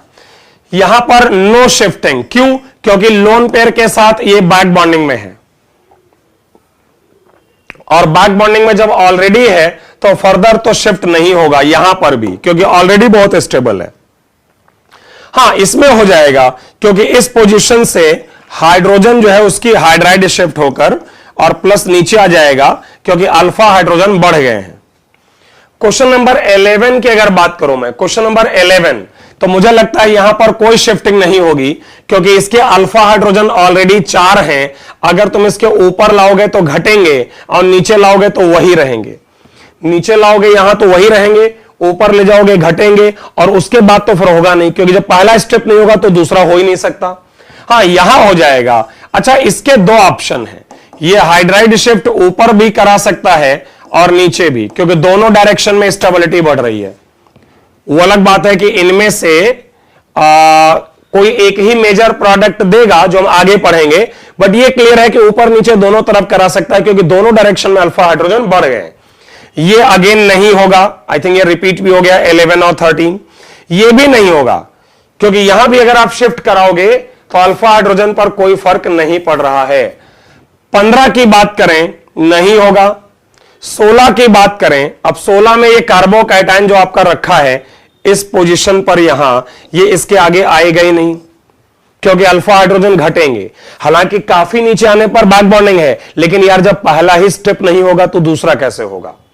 ओके, क्वेश्चन नंबर 17, हां यहां पर हो जाएगा। ये पहली बार शिफ्ट होगा नीचे की तरफ, हालांकि ये ऊपर भी शिफ्ट हो सकता है, यहां भी आ सकता है, ये भी ऑप्शन है क्योंकि अल्फा हाइड्रोजन बड़े हैं। और अगर नीचे की तरफ शिफ्ट हो तो यह भी हो सकता है क्योंकि यहां बैक बॉन्डिंग है। तो एक ही बार शिफ्ट होगा, या तो ऊपर या नीचे। इस कंडीशन में भी इसमें या तो लेफ्ट में शिफ्ट होगा, अल्फा हाइड्रोजन बढ़ सकते हैं। अब आप कह सकते हो कि फिर एक्चुअल में क्या होगा, तो वो तो जब आप आगे पढ़ोगे तब बात की जाएगी कि ये यहां आ सकता है और यहां से फाइनली यहां आ सकता है। क्यों? क्योंकि वहां तक पहुंचने के बाद बैक बॉन्डिंग हो जाएगी। तो यहां तक आने में एक बार शिफ्ट होगा और यहां तक आने में 2 बार शिफ्टिंग होगी। और अब इसलिए मेजर यही रहेगा क्योंकि यह बैक बॉन्डेड कार्बोकैटायन है। इसमें अगर बात करें तो शायद शिफ्ट नहीं होगा क्योंकि फर्स्ट टाइम शिफ्ट होने पर अल्फा हाइड्रोजन घट रहे हैं। यह भी शिफ्ट नहीं होगा क्योंकि फर्स्ट शिफ्टिंग में अल्फा हाइड्रोजन कम हो रहे हैं। क्वेश्चन नंबर 21 की अगर मैं बात करूं तो पहला शिफ्ट यहां होगा, हाइड्राइड शिफ्ट, अल्फा हाइड्रोजन बढ़ गए हैं। दूसरा शिफ्ट हाइड्राइड नहीं होगा, एथाइल शिफ्ट होगा क्योंकि वहां पर इस पोजीशन पर तीनों एथाइल हैं, तो मैंने ये वाला कोई एक कराना है। अच्छा, अब क्या होगा? जैसे यहां पर इस कंपाउंड के अल्फा हाइड्रोजन इस कार्बोकैटायन के 2 हैं, यहां पर इस कार्बोकैटायन के अल्फा हाइड्रोजन 3 हैं, यहां इस कार्बोकैटायन के अल्फा हाइड्रोजन 2 और एक यहां पर 3 और यहां पर 2, 5 हैं। क्या और शिफ्ट होगा? क्या लगता है, किसी को लगता है अभी और शिफ्ट होगा? ये किसी को लगता है कि ये फर्दर और शिफ्ट होगा? अच्छा क्वेश्चन है, वैसे थोड़ा बेहतर है बाकियों से। तो एक बार और होगा। ये जहां से आया था, देखो ये इस पोजीशन से आया था, यहां से क्या शिफ्ट करा के इथाइल, अब वहीं पर ये वापस जाए, लेकिन चूंकि वहां हाइड्रोजन है तो हाइड्राइड शिफ्ट कराए और अब इसके अल्फा हाइड्रोजन 6 हो जाएंगे। तो एक प्रकार से तुमने 3 बार शिफ्टिंग की है। एक बार यहां पर तुमने 3 बार एक प्रकार से शिफ्टिंग की है और अब सबसे ज्यादा अल्फा हाइड्रोजन है, इससे ज्यादा नहीं हो पाएंगे। इसमें कहां से शिफ्ट होगा? पोजीशन 1 से कि पोजीशन 2 से? तो पहली बात पोजीशन 1 से होगा क्योंकि यहां आने पर बैक बॉन्डिंग, और कौन होगा? हाइड्रोजन शिफ्ट होगा क्योंकि हाइड्राइड शिफ्ट बेहतर होती है ना। नेक्स्ट क्वेश्चन 23, फिनाइल शिफ्ट होगा। करा लो, एक और एक ही बार होगी फिनाइल शिफ्ट। यहां फिनाइल शिफ्ट होगा और एक ही बार होगा क्योंकि फिर बैक बॉन्डिंग हो जाएगी। अच्छा, एक छोटा सा पॉइंट देखो लिखा है मतलब का हमारे, if carbocation after rearrangement goes into conjugation with a lone pair atom then only we use migratory aptitude order, otherwise we make most stable carbocation। इसका क्या मतलब है जरा समझने की कोशिश करिएगा। हम लोग आगे चल के जब रिएक्शन मैकेनिज्म पढ़ेंगे, आगे चल के जब हम रिएक्शन मैकेनिज्म पढ़ेंगे, ये रिएक्शन मैकेनिज्म का एक छोटा सा पॉइंट है, वहां इस्तेमाल होगा कि मान लो तुम्हारे पास CH3, यहां पर CH3, यहां पर PH और ये एक कार्बोकैटायन प्रेजेंट है, और जो रीअरेंजमेंट है इट इज नॉट RDS। अगर आपका रीअरेंजमेंट रिएक्शन RDS नहीं है, मेरी बात समझो, अच्छे से सुन लीजिएगा, वैसे मैकेनिज्म में इस्तेमाल होगा।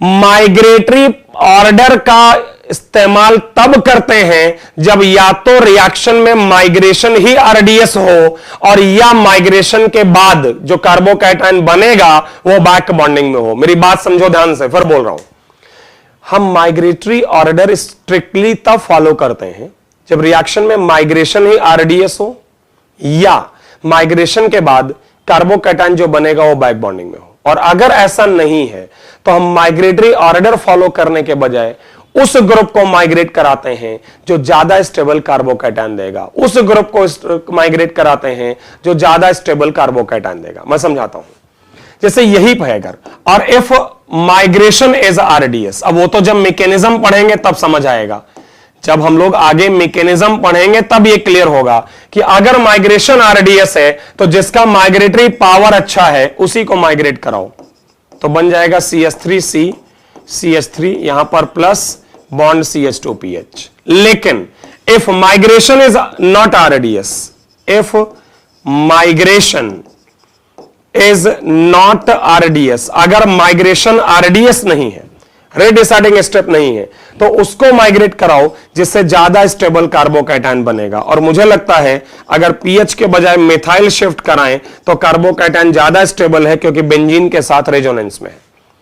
जैसे माइग्रेटरी पावर तो बेंजीन का अच्छा है, तो माइग्रेशन RDS है तो बेंजीन को कराओ, लेकिन अगर माइग्रेशन RDS नहीं है तो बेंजीन के बजाय मिथाइल के कराओ, क्योंकि मिथाइल कराने पर जो कार्बोकैटायन आएगा वो ज्यादा स्टेबल है क्योंकि वो बेंजीन के साथ रेजोनेट होगा। ये एक छोटा सा पॉइंट है जो आगे इस्तेमाल करेंगे। अभी जो हम लोग क्वेश्चन कर रहे हैं, अभी जो हम लोग क्वेश्चन कर रहे हैं या और जो करने वाले हैं, इसमें सब में तो माइग्रेटरी ऑर्डर फॉलो करके ही सॉल्व करना। तो देखो 31 क्वेश्चंस तक और है यहां आपके सामने, तो जरा जल्दी से शुरू हो जाओ और बताओ जरा इनका भी रीअरेंज्ड कार्बोकैटायन जो आएगा उसका स्ट्रक्चर क्या होगा। चलो शुरू हो जाइए जल्दी से।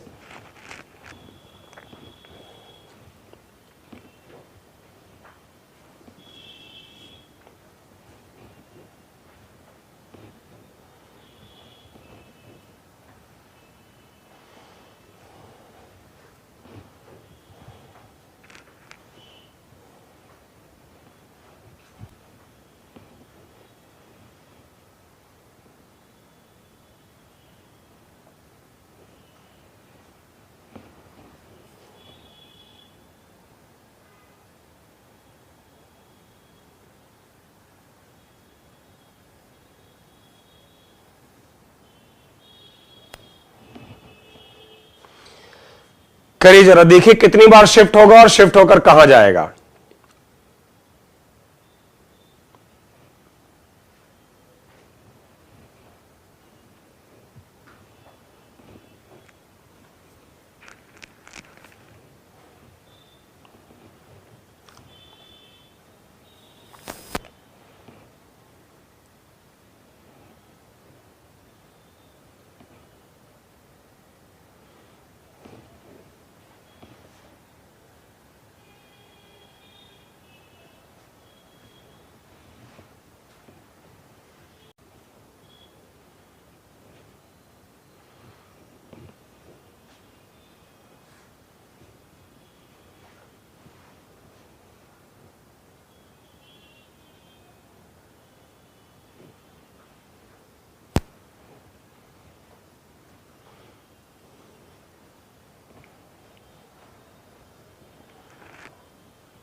अब अगर यहां पर तुम पहले क्वेश्चन में देखो तो यहां से मिथाइल शिफ्ट हो सकती है, ठीक है, और मिथाइल शिफ्ट होने के बाद ये बनेगा, और मुझे लगता है इसके बाद कुछ नहीं होगा, ठीक है, क्योंकि फर्दर होगा तो फिर उससे स्टेबिलिटी पर कोई फर्क नहीं पड़ेगा शायद। यस, आप देख लो, अभी अल्फा हाइड्रोजन इसके 3 और 2 5 हैं, अगर इसको फर्दर शिफ्ट करा जाए और एक मिथाइल शिफ्ट और करा दी जाए, लेट से करा दी जाए, तो ये बनेगा, और अल्फा हाइड्रोजन इसके 3 3 6 हो जाएंगे, और इससे पहले इसके अल्फा हाइड्रोजन 3 और 2 5 हैं शायद, हाँ यस, ये हो जाएगा। यहां पर ये शिफ्ट होकर अगर यहां आएगा तो पॉइंट है शिफ्ट क्या होगा, बात को समझिएगा, शिफ्ट क्या होगा। तो देखिए यहां पर शिफ्टिंग के लिए 3 ग्रुप अवेलेबल हैं, अगर तुम लोगों को समझ आ रहा हो। इस कार्बन पर 3 ग्रुप हैं, मिथाइल है और प्रोपाइल है, ये पूरा ग्रुप। अरे भाई, इस कार्बन पर जो 3 तरफ ग्रुप है वो मिथाइल प्रोपाइल है। बेहतर माइग्रेटरी ग्रुप क्या है, प्रोपाइल, तो दोनों मिथाइल एज इट इज रहेंगे, प्लस यहां आएगा और प्रोपाइल इस पर जुड़ेगा, और उस पर लगा जो ये वेज है उस पर कोई बदलाव नहीं होगा। ये अच्छा क्वेश्चन था। ये जरूरी नहीं कि हमेशा मिथाइल शिफ्ट होगा, ये जरूरी है कि पड़ोस के कार्बन से एल्काइल शिफ्ट होगा जिसका माइग्रेटरी पावर बेहतर है, चाहे वो टर्शरी ब्यूटाइल हो या कुछ भी हो, तो हम उसको शिफ्ट कर सकते हैं। इनफैक्ट क्वेश्चन नंबर 27 भी मैं आपको एक बार और एक्सप्लेन करना चाहूंगा। क्वेश्चन नंबर 27 एक बार मैं और एक्सप्लेन करना चाहूंगा, क्योंकि मुझे उसमें भी लगता है कि शायद ये कराने के बजाय अगर मैं टर्शरी ब्यूटाइल शिफ्ट कराऊं और उसकी माइग्रेशन पावर ज्यादा अच्छी होगी।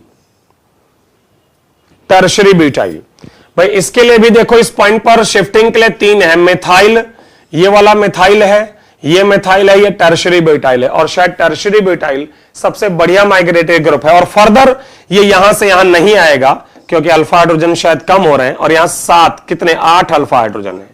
तो ये डायरेक्शन में जो मैंने कराया था इसको आप लोग करेक्ट करिएगा, ये नहीं होगा। मतलब यहां से आपको एक और लेसन मिलता है कि जब आप एल्काइल शिफ्ट कराएं तो ये ऑब्जर्व करिएगा कि कितने एल्काइल्स अवेलेबल हैं, और उनमें से उसको शिफ्ट कराओ जो सबसे बढ़िया माइग्रेटरी ग्रुप है। क्वेश्चन नंबर 29, देखिए इस कार्बोकैटायन के पास अल्फा हाइड्रोजन अभी 2 हैं, इसके माइग्रेटरी ऑप्शन देखो क्या क्या है। इसका एक ऑप्शन है कि ये कार्बोकैटायन यहां पर पीएच और एमई, और यहां पर भी पीएच एमई रहने दो, ये यहां आए क्योंकि अल्फा हाइड्रोजन बढ़ के 4 हो गए, और एक बार और शिफ्ट हो और यहां आ जाए क्योंकि शायद यहां पर तो और अच्छा है क्योंकि बैक बॉन्डिंग हो गई। एक ऑप्शन तो ये है, एक ऑप्शन ये है कि ये क्लॉकवाइज माइग्रेट करे। दूसरा ऑप्शन अगर ये एंटी क्लॉकवाइज माइग्रेट करे, देखते हैं कौन बेहतर होगा। दोनों हो सकते हैं। यहां से फिनाइल शिफ्ट हो जाए, क्योंकि मैं तो माइग्रेटरी ऑर्डर ही फॉलो करूंगा। अभी मैंने कहा ही है कि अभी आप माइग्रेटरी ऑर्डर फॉलो करिए, बाद में देख लीजिएगा कि आरडीएस क्या है, ये आएगा। फिर एक बार और फिनाइल शिफ्ट कराओ, क्योंकि शायद एक बार और फिनाइल शिफ्ट कराओगे तो वो कार्बोकैटायन आपका ज्यादा स्टेबल होगा, क्योंकि बैक बॉन्डिंग भी आ जाएगी। और मुझे लगता है सबसे ज्यादा स्टेबल यही है, क्योंकि इसमें बैक बॉन्डिंग के साथ साथ हाइपर कॉन्जुगेटिव स्ट्रक्चर्स भी ज्यादा हैं। क्वेश्चन नंबर 30 में अगर देखें, इन क्वेश्चन नंबर 30 तो जरा देखिएगा कि सबसे पहले यहां पर आप ये करा सकते हो कि यहां पर तो माइग्रेशन के लिए कुछ है नहीं, यहां पर हाइड्रोजन है तो हाइड्राइड शिफ्ट करा दो। क्वेश्चन अराइज होता है क्या हाइड्रोजन शिफ्ट अलाउड है? यस, क्यों अलाउड है? इसलिए अलाउड है क्योंकि इससे जो कंपाउंड बना है वो काफी स्टेबल है डांसिंग रेजोनेंस के कारण, इसलिए शिफ्टिंग हो जाएगी। और लास्ट में क्वेश्चन 31 में भी ये प्लस यहां आ सकता है, यहां आ सकता है। अगर ये नीचे के तरफ आए तो पहले इथाइल शिफ्ट होगी, क्योंकि ज्यादा स्टेबल, ज्यादा बढ़िया माइग्रेटरी ग्रुप है। अगर नीचे आए तो इथाइल शिफ्ट, और अगर ऊपर जाएगा तो मिथाइल शिफ्ट। अब क्वेश्चन है कि क्या सही है, तो अल्फा हाइड्रोजन काउंट कर लो। इधर आने पर अल्फा हाइड्रोजन 3 2 5 और 1 6 है, और यहां 3 + 2 5, और +1 6 है, दोनों तरफ 6 है। ठीक है, तो अब क्वेश्चन अराइज होता है कि मेजर प्रोडक्ट फिर किससे निकाला जाएगा। तो जब हम रिएक्शन मैकेनिज्म पढ़ेंगे तब देखेंगे कि हमें क्या डिसाइडिंग फैक्टर है या आरडीएस क्या है। अच्छा, कार्बोकैटायन के रीअरेंजमेंट के दौरान एक और बड़ी इंपॉर्टेंट पॉइंट जो है जिसको आपको समझना चाहिए, that is ring expansion as well as ring contraction. मतलब बात को समझिए, जब कार्बोकैटायन के दौरान कोई रिंग एक्सपैंड करती है 1-2 शिफ्ट से, तो उसमें इंक्रीज या डिक्रीजिंग अल्फा हाइड्रोजन इंपॉर्टेंट नहीं है, क्योंकि उसका जो एंगल स्ट्रेन है वो घट रहा होता है। मतलब जब किसी रीअरेंजमेंट के दौरान रिंग एक्सपैंड करती है, अब आपको पहले मैं समझाऊं जरा रिंग एक्सपैंड कैसे करती है। जैसे मान लो तुम्हारे पास एक 6 मेंबर का रिंग है और यहां पर प्लस रखा है, समझिएगा ध्यान से। तो यहां पर आपका है हाइड्रोजन, और यह हाइड्रोजन जब शिफ्ट होता है तो यहां कोई रिंग एक्सपेंशन नहीं होता है, सिंपल प्लस यहां आता है और अल्फा हाइड्रोजन बढ़ जाते हैं। इस रिएक्शन का जो ट्रांजिशन स्टेट है वो कुछ ऐसा होगा। देखो यहां प्लस है, यहां का हाइड्रोजन टूटता है और यहां आके जुड़ता है। ध्यान दीजिएगा भाई, यहां का हाइड्रोजन टूट के यहां गया है, तो इस तरह की एक ट्रांजिशन स्टेट आएगी। आप थोड़ा सा केयरफुली ऑब्जर्व करें तो स्पाइरो ट्रांजिशन स्टेट आती है।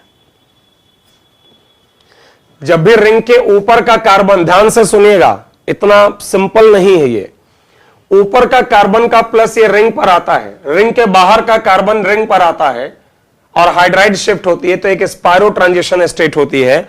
और रूल ये है कि for spiro transition state one of the rings, जो 2 रिंग है वहां पर, one of the rings must be 6 membered, नहीं तो स्पाइरो ट्रांजिशन स्टेट नहीं बनती है।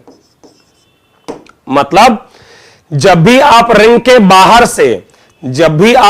बाहर से कार्बोकैटायन को हाइड्राइड शिफ्ट करा के रिंग पर लाते हो तो स्पाइरो ट्रांजिशन स्टेट आती है। And be careful, spiro transition state में कोई एक रिंग कम से कम 6 मेंबर का होना चाहिए। तो तुम लोग जरा मुझे सोचकर बताओ कि अगर यहां पर, अच्छा 1 मिनट, एक और चीज बताता चलूं, उसके बाद इस क्वेश्चन पर आते हैं। ठीक है, एक छोटा सा पॉइंट और, वो पॉइंट ये है कि देखो जब तुम जो है ना यहां से यहां लाते हो, जब अपना जो कार्बोकैटायन है वो रिंग के ऊपर से रिंग में लाते हो तो स्पाइरो ट्रांजिशन स्टेट होती है। लेकिन अगर रिंग पर ही रखा है कहीं और इसको शिफ्ट करा के यहां लाते हो तो स्पाइरो नहीं, बाईसाइक्लो ट्रांजिशन स्टेट आती है। उस कंडीशन में यहां बाईसाइक्लो ट्रांजिशन स्टेट आती है। मैं आपको दिखाता हूं कैसे, ध्यान दीजिएगा। अगर रिंग के बाहर का कार्बोकैटायन तुम यहां रिंग के अंदर लाए तब तो आपकी स्पाइरो ट्रांजिशन स्टेट है। लेकिन अगर रिंग का ही कोई कार्बन है, अगर कोई रिंग का ही कार्बन है और उसको आप यहां पर लाते हो तो जो ट्रांजिशन स्टेट है वो बाईसाइक्लो, और बाईसाइक्लो ट्रांजिशन स्टेट के लिए ऐसी कोई शर्त नहीं है।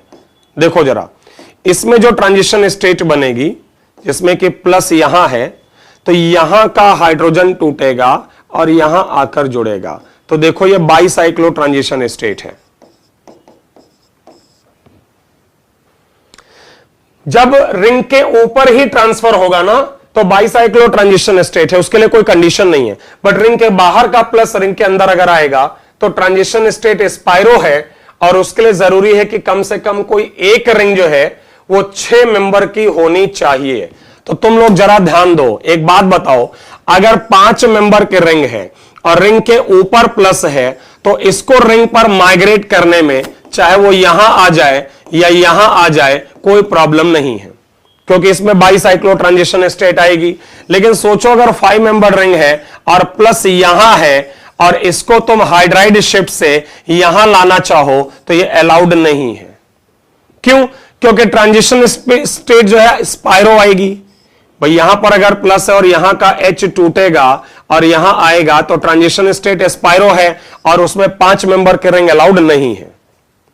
तो फिर क्वेश्चन ये अराइज होता है कि अगर ये 5 मेंबर्ड के रिंग और यहां प्लस है तो शिफ्टिंग किसकी होगी? देखिए इस पोजीशन पर 3 ऑप्शन है, या तो हाइड्रोजन शिफ्ट हो, या ये वाला ग्रुप शिफ्ट हो, या ये वाला ग्रुप शिफ्ट हो। बात समझो, भाई अगर कहीं पर पॉजिटिव के बगल में हाइड्रोजन भी है, आर भी है, आर भी है, वही स्थिति है ना कि इस कार्बोकैटायन के बगल में यहां पर H भी है, R भी है, R भी है, एल्काइल ग्रुप है, और ये आपका कार्बोकैटायन के लिए हाइड्रोजन शिफ्ट होना चाहिए लेकिन नहीं हो पा रहा है, तो फिर R की शिफ्ट होगी। अगर हाइड्रोजन की शिफ्ट होनी चाहिए और वो नहीं हो पा रही है तो हाइड्राइड शिफ्ट नहीं होगा, तो एल्काइल ग्रुप का शिफ्ट होगा। तो क्या होगा ऐसे केस में कि किसी एक तरफ का रिंग का पोर्शन टूट के यहां जुड़ेगा।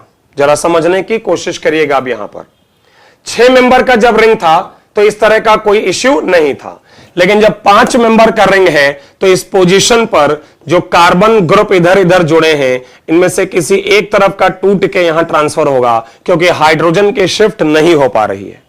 और जब ऐसा होगा तो ध्यान दो, जब ऐसा होगा तो यह है प्लस, यहां है हाइड्रोजन, ये स्थिति आएगी, ये बॉन्ड यहां से टूटेगा और यहां पर जाकर जुड़ेगा, तो आपको जो ट्रांजिशन स्टेट मिलेगी वो बाईसाइक्लो ट्रांजिशन स्टेट होगी।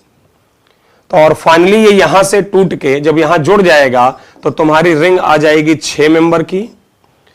और पॉजिटिव चार्ज कहां होगा, तो जब ये इधर टूटेगा तो यहां का माइनस प्लस तो जुड़ गया, तो यहां पर एक प्लस बचा। अब वो प्लस कहां रखें, तो सारी पोजीशन तो आइडेंटिकल है, कहीं भी रख दो। तो इसको कहते हैं रिंग एक्सपेंशन। और रूल ये है कि रिंग एक्सपेंशन के दौरान अल्फा हाइड्रोजन के बढ़ने घटने से कोई फर्क नहीं पड़ेगा, क्योंकि यहां ज्यादा इंपॉर्टेंट एंगल स्ट्रेन में कमी है। यहां हमारे लिए ज्यादा इंपॉर्टेंट एंगल स्ट्रेन में आने वाली कमी है। मैं दोबारा समझा रहा हूं आपको, मैंने यहां से शुरू किया था। देखो मैंने कहा था 6 नंबर के रिंग पर अगर यहां प्लस है तो यह हाइड्रोजन यहां से शिफ्ट होकर प्लस यहां जाता है, स्टेबिलिटी बढ़ जाएगी और इस दौरान स्पाइरो ट्रांजिशन स्टेट बनती है, और उसके लिए कम से कम एक रिंग 6 मेंबर चाहिए जो अलाउड है। लेकिन अगर रिंग के ऊपर प्लस कहीं मूव करता है इधर उधर, जैसे रिंग पर ही है, रिंग पर ही जा रहा है, तो वहां बाईसाइक्लो ट्रांजिशन स्टेट है और उसके लिए कोई शर्त नहीं है। तो जब तुम 5 मेंबर के रिंग पर आओगे तो रिंग के ऊपर ही अगर प्लस जाना है तो इश्यू नहीं है, बट रिंग के बाहर से रिंग के अंदर आना है तो आपका हाइड्राइड शिफ्ट यहां से नहीं होगा, क्योंकि 5 मेंबर के रिंग है, ट्रांजिशन स्टेट अलाउड नहीं है। तो फिर अगर उस पोजीशन से हाइड्रोजन ट्रांसफर नहीं होगा तो क्या ट्रांसफर होगा, तो रिंग का कोई एक पोर्शन टूटेगा जिसका माइग्रेटरी पावर अच्छा होगा।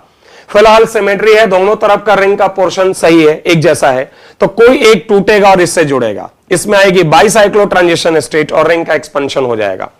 और मैंने कहा है जब रिंग का एक्सपेंशन होगा तो उस दौरान एंगल स्ट्रेन में कमी आती है, इसलिए अगर वहां पर अल्फा हाइड्रोजन घट भी जाएंगे तो कोई प्रॉब्लम नहीं है। आगे सुनना, अगर मैं ऐसे ही एक 4 मेंबर के रिंग लूं और यहां पर प्लस ले लूं, सॉरी यहां के बजाय अगर मैं यहां पर प्लस ले लूं, तो देखो ये पॉजिटिव चार्ज रिंग पर है और रिंग पर हाइड्राइड शिफ्ट से ये कहीं भी जा सकता है, उसमें प्रॉब्लम नहीं होगी क्योंकि बाईसाइक्लो ट्रांजिशन स्टेट है। बट अगर 4 मेंबर के रिंग और बाहर यहां प्लस हो तो ये कभी भी इसमें कन्वर्ट नहीं होगा, मतलब यहां से हाइड्रोजन ट्रांसफर नहीं होगा। तो क्वेश्चन है फिर क्या ट्रांसफर होगा, तो जैसे अभी बात की है कि यहां प्लस है, हाइड्रोजन ट्रांसफर होगा नहीं, तो इस पोजीशन पर ये वाला या ये वाला पोर्शन कोई एक तोड़ के यहां जोड़ दोगे, रिंग एक्सपेंड होकर 5 मेंबर की हो जाएगी और एक पॉजिटिव बच जाएगा। जरा ओके करो भाई, ये जो मैंने कोशिश की आपको समझाने की रिंग एक्सपेंशन, तो जरा ओके करिए। ये समझ आया, बड़ा इंपॉर्टेंट रहेगा हमारे लिए आगे। और एक बात लास्ट में और बताता चलूं, लास्ट में एक और बात कि अगर 3 मेंबर के रिंग और उस पर ये बाहर पॉजिटिव है तो रिंग एक्सपेंशन में नहीं जाएगा, क्योंकि अगर जाएगा तो उसका इक्विलिब्रियम बैकवर्ड शिफ्टेड रहेगा। क्यों? क्योंकि डांसिंग रेजोनेंस के कारण ये ज्यादा स्टेबल है। इसलिए 3 मेंबर रिंग के बाहर अगर प्लस है तो वो एक्सपेंड होकर 4 मेंबर में नहीं जाता है, क्योंकि डांसिंग रेजोनेंस से ज्यादा स्टेबल है। अब देखो यहां पर कुछ क्वेश्चंस हैं, एक दो समझाता हूं फिर तुम ट्राई करो। जैसे देखो ये क्वेश्चन है, क्वेश्चन नंबर 1। सबसे पहले तुम्हारा जो कार्बोकैटायन है, ठीक है, वो सबसे पहले रिंग के बाहर अपनी पोजीशन को स्विच करेगा और यहां आएगा और 1,2 हाइड्राइड शिफ्ट कराएगा, क्योंकि इस दौरान इसके अल्फा हाइड्रोजन जो कि 1 है से बढ़कर 7 हो जाएंगे। देखिए रिंग एक्सपेंशन तब होगा जब 4 या 5 मेंबर के रिंग के जस्ट पड़ोस वाले कार्बन पर प्लस है। रिंग एक्सपेंशन तब होगा जब 4 या 5 मेंबर वाली रिंग जो है उसके जस्ट पड़ोस में प्लस है। तो ये जस्ट पड़ोस में नहीं था, तो पहले 1 हाइड्राइड शिफ्ट हुआ। अब कह सकते हैं कि अब इसके इस पोजीशन पर इनमें से कोई एक टूटेगा और आके यहां जुड़ेगा, तो तुम्हारी रिंग बन जाएगी 5 मेंबर की। अब क्वेश्चन अराइज होता है कि उसमें जुड़ेगा कौन कहां, तो ऐसे कर लिया करो। मान लो ये पोजीशन 1 है, ये 2 है, ये 3 है, ये 4 है और ये 5 है। तो बॉन्ड जो टूटेगा वो 2 और 3 का और बनेगा 1 और 5 का। तो मान लो ये पोजीशन 1 है और ये पोजीशन 5 है, मान लेते हैं 1 और 5 का नया पाई बॉन्ड। तो सबसे पहले वही रख दिया मैंने। अब 1 के पड़ोस में 2 है, फिर 3 है, फिर 4 है। तो पॉजिटिव चार्ज कहां आएगा? 2 पर। भाई जब ये बॉन्ड इधर तोड़ोगे तो 2 पर पॉजिटिव चार्ज बचेगा और पोजीशन 1 जो है वहां 2 मिथाइल जुड़े होंगे।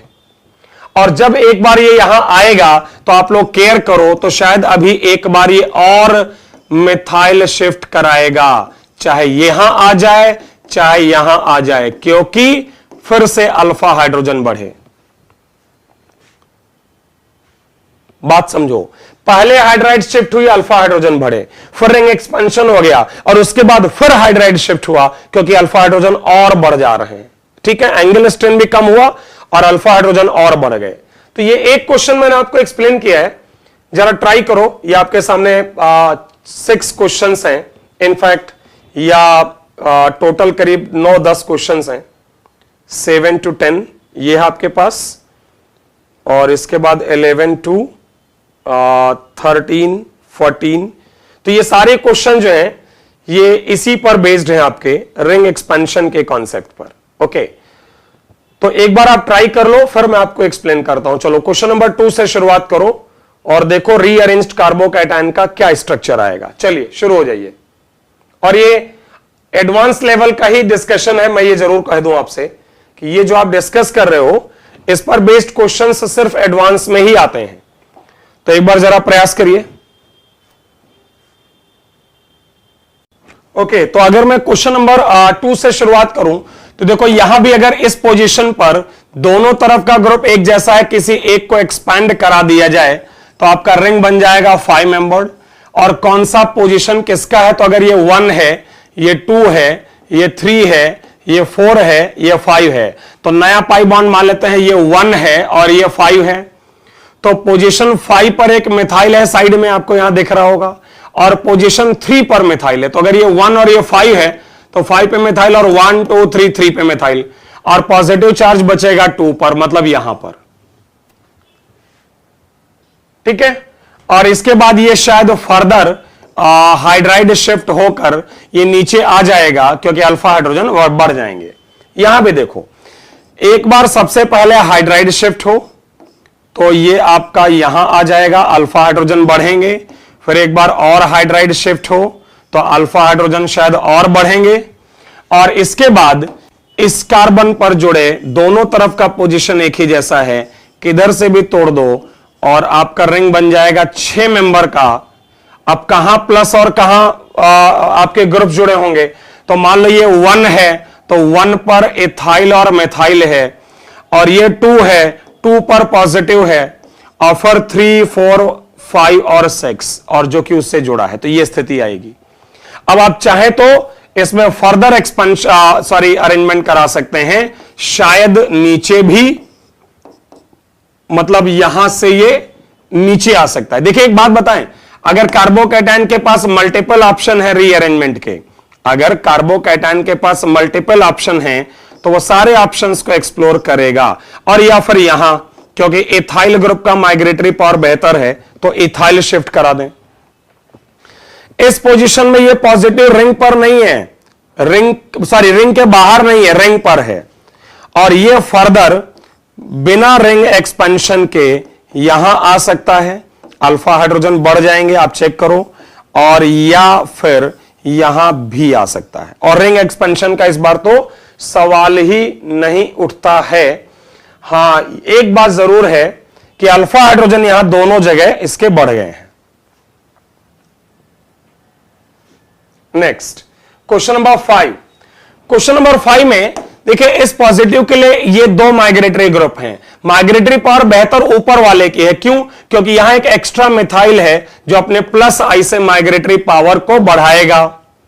तो ऊपर का आई मिथाइल एक्स्ट्रा प्लस आई से माइग्रेटरी पावर बढ़ाएगा, तो ऊपर वाला ग्रुप माइग्रेट करेगा, रिंग हो जाएगा 5 मेंबर का। अगर ये 1 है, ये 2 है और ये 3 है, ये 1 है, ये 2 है, ये 3 है, तो 3 पर आपका एक मिथाइल रहेगा, सॉरी नॉट 3, 2 पर एक मिथाइल रहेगा, क्योंकि मिथाइल 2 पर जुड़ा होगा।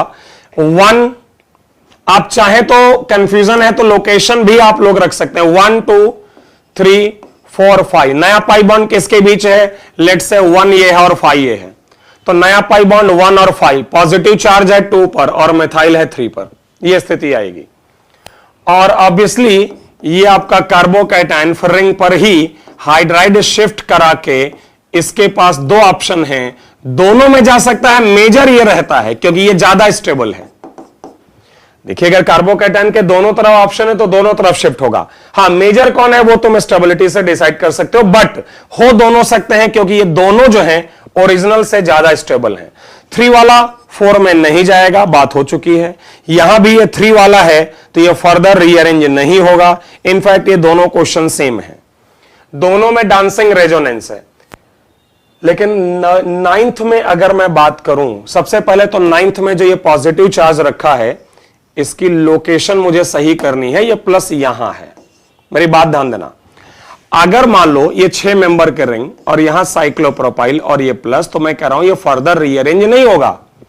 ये 3 मेंबर वाला रिंग एक्सपैंड होकर 4 में नहीं जाएगा क्योंकि डांसिंग रेजोनेंस है। बट अगर स्पाइरो सिस्टम है ना, तो ये रिंग एक्सपेंशन में चला जाएगा। कारण डांसिंग रेजोनेंस का एक मुख्य कारण था कि प्लेनरिटी है कंपाउंड में, कंपाउंड प्लेनर है, जो हमने पढ़ा था कभी जीओसी में स्टेबिलिटी ऑफ कार्बोकैटायंस के दौरान, जो आपको पता होगा। तो यहां प्लेनरिटी नहीं होगी, ये प्लस इसके प्लेन में नहीं आएगा क्योंकि स्पाइरो रिंग्स एक दूसरे के ऑलमोस्ट परपेंडिकुलर होती हैं। स्पाइरो रिंग्स ऑलमोस्ट परपेंडिकुलर होती हैं, तो ये प्लस इसके प्लेन में है, डांसिंग रेजोनेंस है, ये इसके प्लेन में नहीं है। तो यहां पर इसके लिए इस पोजीशन पर जो 2 डायरेक्शन है इनमें से कोई ओपन हो जाएगा और ये 3 मेंबर वाली रिंग एक्सपैंड होकर 4 में आ जाएगी और प्लस यहां आ जाएगा। ऐसे ये 5 वाली एक्सपैंड होकर, 5 वाली तो वैसे भी एक्सपैंड होगी, तो ये 5 वाला एक्सपैंड होकर इसमें आ जाएगा, प्लस शायद यहां बचेगा, आई थिंक इस पोजीशन पर बचेगा। इसमें नो एक्सपेंशन, कारण ऑलरेडी आप देखो तो ऑक्सीजन का जो लोन पेयर है उसके साथ बैक बॉन्डिंग है, और जब तुम एक बार एक्सपेंड करा दोगे तो बैक बॉन्डिंग खत्म हो जाएगी। क्वेश्चन नंबर 12 में मैं तुम्हें बताना चाहूंगा कि सबसे पहले तो यहां पर जो तुमको वेज नजर आ रहे हैं ये बेसिकली वेज नहीं है, ये सब 3 मेंबर के रिंग हैं, समझो जरा, ये सब 3 मेंबर्ड रिंग्स हैं। तो कहता है कितनी बार 1 2 शिफ्ट होगा। अभी हमारी बात हुई है कि अगर स्पाइरो सिस्टम है तो ये 3 वाला 4 में एक्सपैंड हो जाएगा, तो ये यहां जाएगा। और जब ये एक बार 1 2 शिफ्ट हो जाएगी, जरा देखिएगा, जब एक बार 1 2 शिफ्ट हो जाएगी और 3 4 में जाएगा तो प्लस यहां आएगा। तो जरा इमेजिन करो, अब ये 3 वाली एक्सपेंड होगी तो प्लस यहां आएगा, फिर ये एक्सपेंड एंड सो ऑन। तो 1 बाई 1 सारी रिंग एक्सपेंड हो जाएगी। देखो ये वाली 4 में ऑलरेडी चली गई थी, ये एक्सपेंड होकर भी यहां आ जाएगी, तो ये भी 4 वाले में आ जाएगा, फिर प्लस यहां आएगा तो ये 3 वाला एक्सपेंड होगा, प्लस यहां आएगा तो ये 3 मेंबर्ड एक्सपेंड होगा, प्लस यहां आएगा तो ये 3 मेंबर्ड एक्सपेंड होगा, और शायद फाइनली प्लस यहां बचेगा।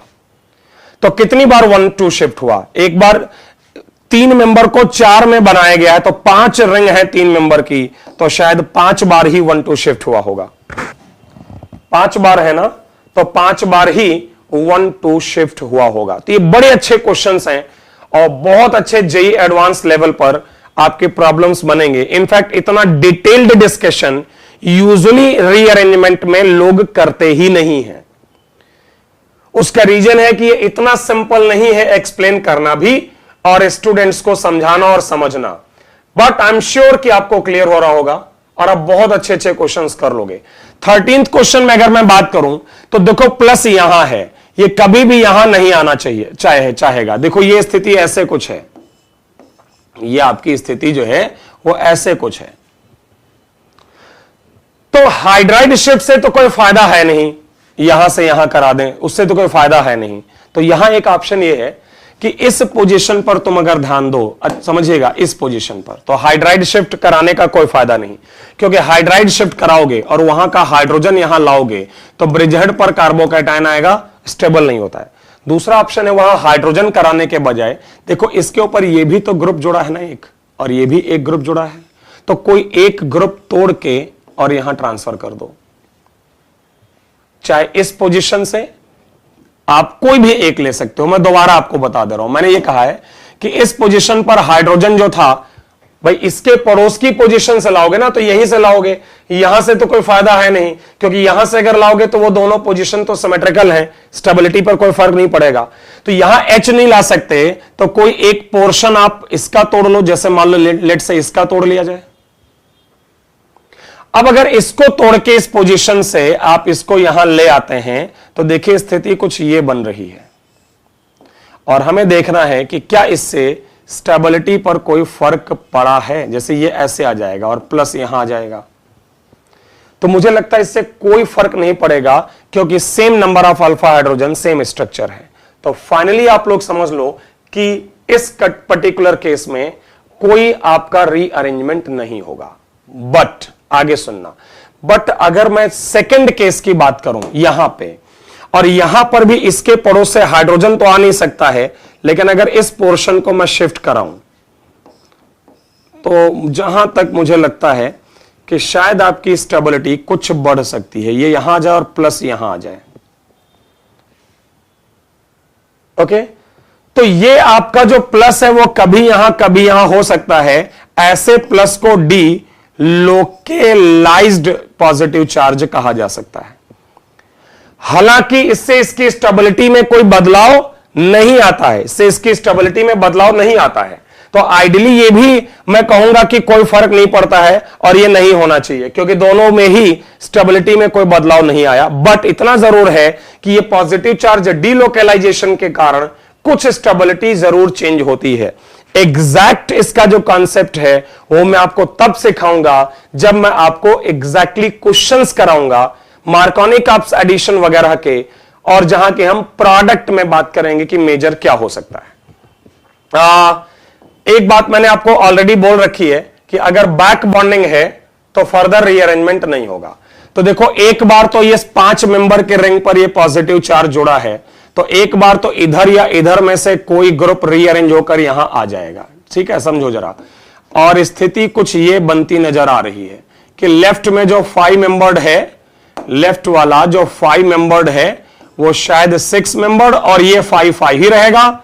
इस पोजीशन पर प्लस बचेगा यहां पर, और यहीं पर एक OH है। आप चाहें तो 1 2 3 4 5 लिखकर कर सकते हैं, लोकेशन रख के आप दिखा सकते हो कि 1 कहां है 2 कहां है। मैं नहीं कर रहा हूं, अब तक प्रैक्टिस हो गया हमारा, और ये फर्दर एक्सपांड नहीं होगी। मतलब इधर देखो, अब देखो अगर तुम ध्यान दो तो इसके लिए भी तो स्थिति वही है ना कि ये प्लस यहां है। अगर ये OH नहीं होता ना तो ये राइट वाला भी एक्सपेंड करता, लेकिन OH के कारण बैक बॉन्डिंग है तो फर्दर रीअरेंज नहीं होगा। और सेम कॉन्सेप्ट तुम्हारा क्वेश्चन नंबर 17 में लगेगा। मतलब मैं कहना यह चाह रहा हूं कि अगर यहां ऐसा होता कि आपकी ये 2 रिंग जो है वो ऐसी स्थिति में रहती और यहां प्लस होता, और मान लो पहली बार इधर वाला 5 वाला रिंग एक्सपेंड कर जाता और ये हो जाता 6, ठीक है, और इधर वाला 5 बचता और ये होता प्लस, तो मैं कह रहा हूं अब ये वाला भी इस प्लस के साथ एक्सपेंड हो जाता और आपको शायद एक बाईसाइक्लो कंपाउंड मिलता। वो आप लोकेशन वगैरह रख के देखो, वो तुम्हारी जिम्मेदारी है। देखिए ये डिस्कशन एडवांस लेवल का है, तो अगर आप इसको देख रहे हैं तो इसका मतलब ठीक ठाक समझ आपको ऑलरेडी है, क्योंकि अगर वो समझ आपको नहीं है तो ये हम लोग जो बात कर रहे हैं वो वैसे ही आपको क्लियर नहीं होगा।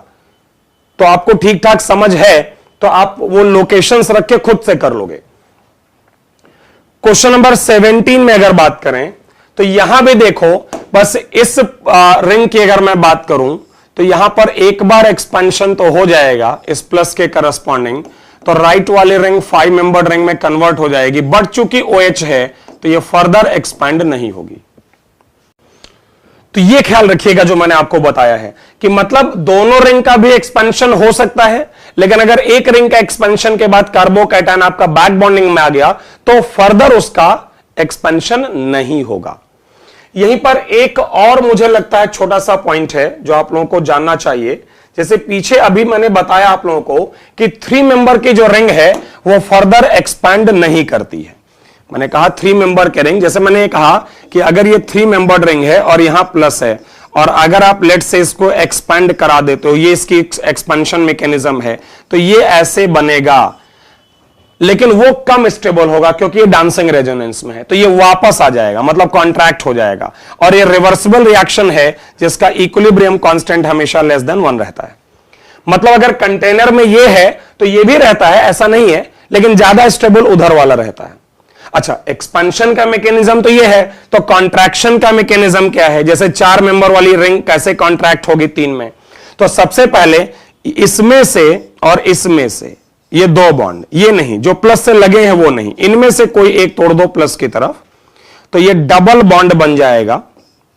ओके, और प्लस यहां, और अब ये प्लस इस पाई बॉन्ड को तोड़े और नेगेटिव को अटैक करे तो आप वापस पहुंच जाएंगे इसमें। तो मैं तुमसे कहना चाहूंगा कि अगर कभी तुम्हारे कंटेनर में ये प्रेजेंट है तो ध्यान रखना ये भी प्रेजेंट होता है कुछ मात्रा में, और यही नहीं, इनफैक्ट ये भी प्रेजेंट होता है। आगे चल के समझाऊंगा। करीब 51% फर्स्ट वाला प्रेजेंट होता है। जो फर्स्ट वाला कंपाउंड है वो करीब 51% फर्स्ट प्रेजेंट होता है। 51%, 51, ओके। और करीब 47% ये होता है और करीब 2% ये होता है। मतलब 3 वाला 4 में एक्सपैंड करके जाएगा भी तो इक्विलिब्रियम शिफ्टेड बैकवर्ड रहेगी, तो मेजर प्रोडक्ट हम उसी में से बना देंगे बिना एक्सपेंशन कराए। तो ये मैं आपको समझा रहा था रिंग किसके बारे में? रिंग एक्सपेंशन के बारे में। अब समय है कि आपको रिंग कॉन्ट्रैक्शन भी समझाया जाए। मतलब वो कौन से केसेस हैं जहां पर हम रिंग का कॉन्ट्रैक्शन भी करा सकते हैं, वो भी हमें सीखने की जरूरत है। अब मैं तुम लोगों को कॉन्ट्रैक्शन के बारे में थोड़ा और बता देता हूं, तो प्रीवियस कॉन्सेप्ट और आपको क्लियर हो जाएगा कि रिंग का कॉन्ट्रैक्शन कैसे होता है। जरा मेरी बात सुनना। जैसे भी पीछे बात चल रही थी कि मान लो यहां पर एक 5 मेंबर के रिंग और यहां भी एक 5 मेंबर के रिंग, एक जगह OH है और मान लो एक जगह OH है मान लो, और यहां पर आपका जो है OH यहां के बजाय OH लेट से आपका यहां पर प्लस है, देखिएगा यहां पर ये प्लस है और इस पोजीशन पर यहां पर लेट से OH है। मैंने कहा था ये फर्दर एक्सपेंड नहीं होगा, सिर्फ एक बार एक्सपेंड होगा। कैसे? राइट वाली जो आपकी जो लेफ्ट वाली 5 मेंबर के रिंग है, जो ये आपकी लेफ्ट वाली 5 मेंबर के रिंग है, दिस वन, इसके लिए ये बाहरी प्लस है, तो यहां का एक बॉन्ड टूटकर इस पर अगर आ जाए तो लेफ्ट वाली जो 5 मेंबर के रिंग है वो हो जाएगी 6 मेंबर वाली, और ये 5 वाला ही स्पाइरो रहेगा, यहां पर OH और प्लस रहेगा और ये फर्दर एक्सपेंड नहीं होगा। मैंने कहा था बैक बॉन्डिंग है तो फर्दर एक्सपेंड नहीं होगा। क्यों? क्योंकि अगर इन केस तुम इस राइट वाले रिंग का और इस पॉजिटिव चार्ज का फर्दर रिंग एक्सपेंशन कराने की सोचो भी और ऐसे करा दो, तो उस कंडीशन में हो ये जाएगा कि बाईसाइक्लो कंपाउंड बनेगा जिस पर एक OH और यहां प्लस होगा। ये अलाउड नहीं है, क्योंकि एक बार जब ये बैक बॉन्डिंग हो गई तो फर्दर अगर आप एक्सपेंड कराओगे दूसरी रिंग तो बैक बॉन्डिंग खत्म हो जाएगी। तो आप अगर ध्यान दो तो ये जो बना है वही यहां लिखा है। इसका मतलब ये जो लिखा है ये गलत है, ऐसा नहीं हो सकता है, क्योंकि पॉजिटिव चार्ज जो है वो बैक बॉन्डिंग में चाहेगा चला जाए वापस। अब कैसे जाएगा? तो ऐसे केस में वहां रिंग एक्सपेंशन के बजाय कॉन्ट्रैक्शन होता है। कैसे? मुझे ये प्लस यहां चाहिए तो इस बॉन्ड को ऐसे तोड़ के इसको यहां जोड़ दो, तो ये 6 मेंबर के रिंग आपकी बच जाएगी और यहां पर एक शायद स्पाइरो स्थिति आ जाएगी, यहां पर OH है और यहां प्लस आ जाएगा और आप ओरिजिनल कंडीशन में लौट आएंगे। तो ये है रिंग कॉन्ट्रैक्शन। जैसे यहां पर भी OH है, ये आप एक तरफ 5 मेंबर एक तरफ 6 मेंबर है, यहां दोनों तरफ 6 मेंबर था, तो क्या करो, जो ज्यादा माइग्रेटरी एप्टीट्यूड रखेगा, मतलब 6 मेंबर वाले को कॉन्ट्रैक्ट करा दो, तो तुम्हारी दोनों रिंग जो हैं स्पाइरो सिचुएशन में दोनों रिंग 5 मेंबर की हो जाएंगी और एक में OH और पॉजिटिव होगा। बाकी ये 4 वाली कैसे कॉन्ट्रैक्ट होती है वो तो तुमको मैंने बताया ही है। ध्यान रखना, 4 वाली जब कॉन्ट्रैक्ट होती है तो बीच का पोजीशन ये होता है और इसके बाद ये यहां वापस आता है, जो अभी मैंने बताया पीछे तुमको। एक और तरीका है रिंग कॉन्ट्रैक्शन का, एक और ऑप्शन है रिंग्स को कॉन्ट्रैक्ट करने का जो आपके सामने है। वो ये है कि अगर मान लो तुम्हारे पास ये 7 मेंबर के रिंग है, जरा ध्यान देना, अच्छा पॉइंट है, तुम्हारे पास जो रिंग है यहां पर वो 7 मेंबर की है। ओके, यहां मिथाइल और प्लस है। अगर मुझे इस प्लस को यहां लाना है तो यहां से या तो मैं मिथाइल शिफ्ट कराऊं या रिंग का कोई पोर्शन शिफ्ट कराऊं। देखिए, हाइड्रोजन और एल्काइल में तो no doubt hydride shifting preferential है, अगर पॉसिबल हो, ना पॉसिबल हो तो रिंग शिफ्ट। और एल्काइल और रिंग में नो डाउट हमेशा रिंग प्रेफरेंशियल है। क्यों रिंग, क्यों हमेशा प्रेफरेंशियल है? क्योंकि जो रिंग है उसका माइग्रेटरी पावर हमेशा ज्यादा होता है, तो ऐसे केसेस में रिंग ही शिफ्ट होगी। और स्पायरो बनने में प्रॉब्लम भी नहीं है क्योंकि रिंग का जो साइज है वो 6 मेंबर्ड से ऊपर है। रिंग का जो साइज है वो 6 मेंबर से ऊपर का साइज है। और मिथाइल शिफ्ट और रिंग शिफ्ट में ऑब्वियसली रिंग में कार्बन चेन बड़ी है तो रिंग शिफ्ट ज्यादा प्रेफर की जाएगी। जरा ओके करो, यहां तक क्लियर है तुम लोगों को? तो ये सारा का सारा जो डिस्कशन मैं आपसे कर रहा था, this all discussion was related to your rearrangement of carbocation। मैंने इस लेक्चर में आपको बताया है कि कार्बोकैटायंस का जनरेशन कैसे होगा, चाहे पाई बॉन्ड की ब्रेकिंग या सिग्मा बॉन्ड की ब्रेकिंग। और फिर मैंने कहा कि कार्बोकैटायन कैसे कैसे रिएक्शन करेंगे, तो उसमें था rearrangement, then combination with nucleophile, then उसके बाद कॉम्बिनेशन विद बेस और एलिमिनेशन। और जो मेन डिस्कशन इस लेक्चर का आज का था वो था रीअरेंजमेंट ऑफ कार्बोकैटायन, जो कि यहां पर खत्म हुआ। ओके।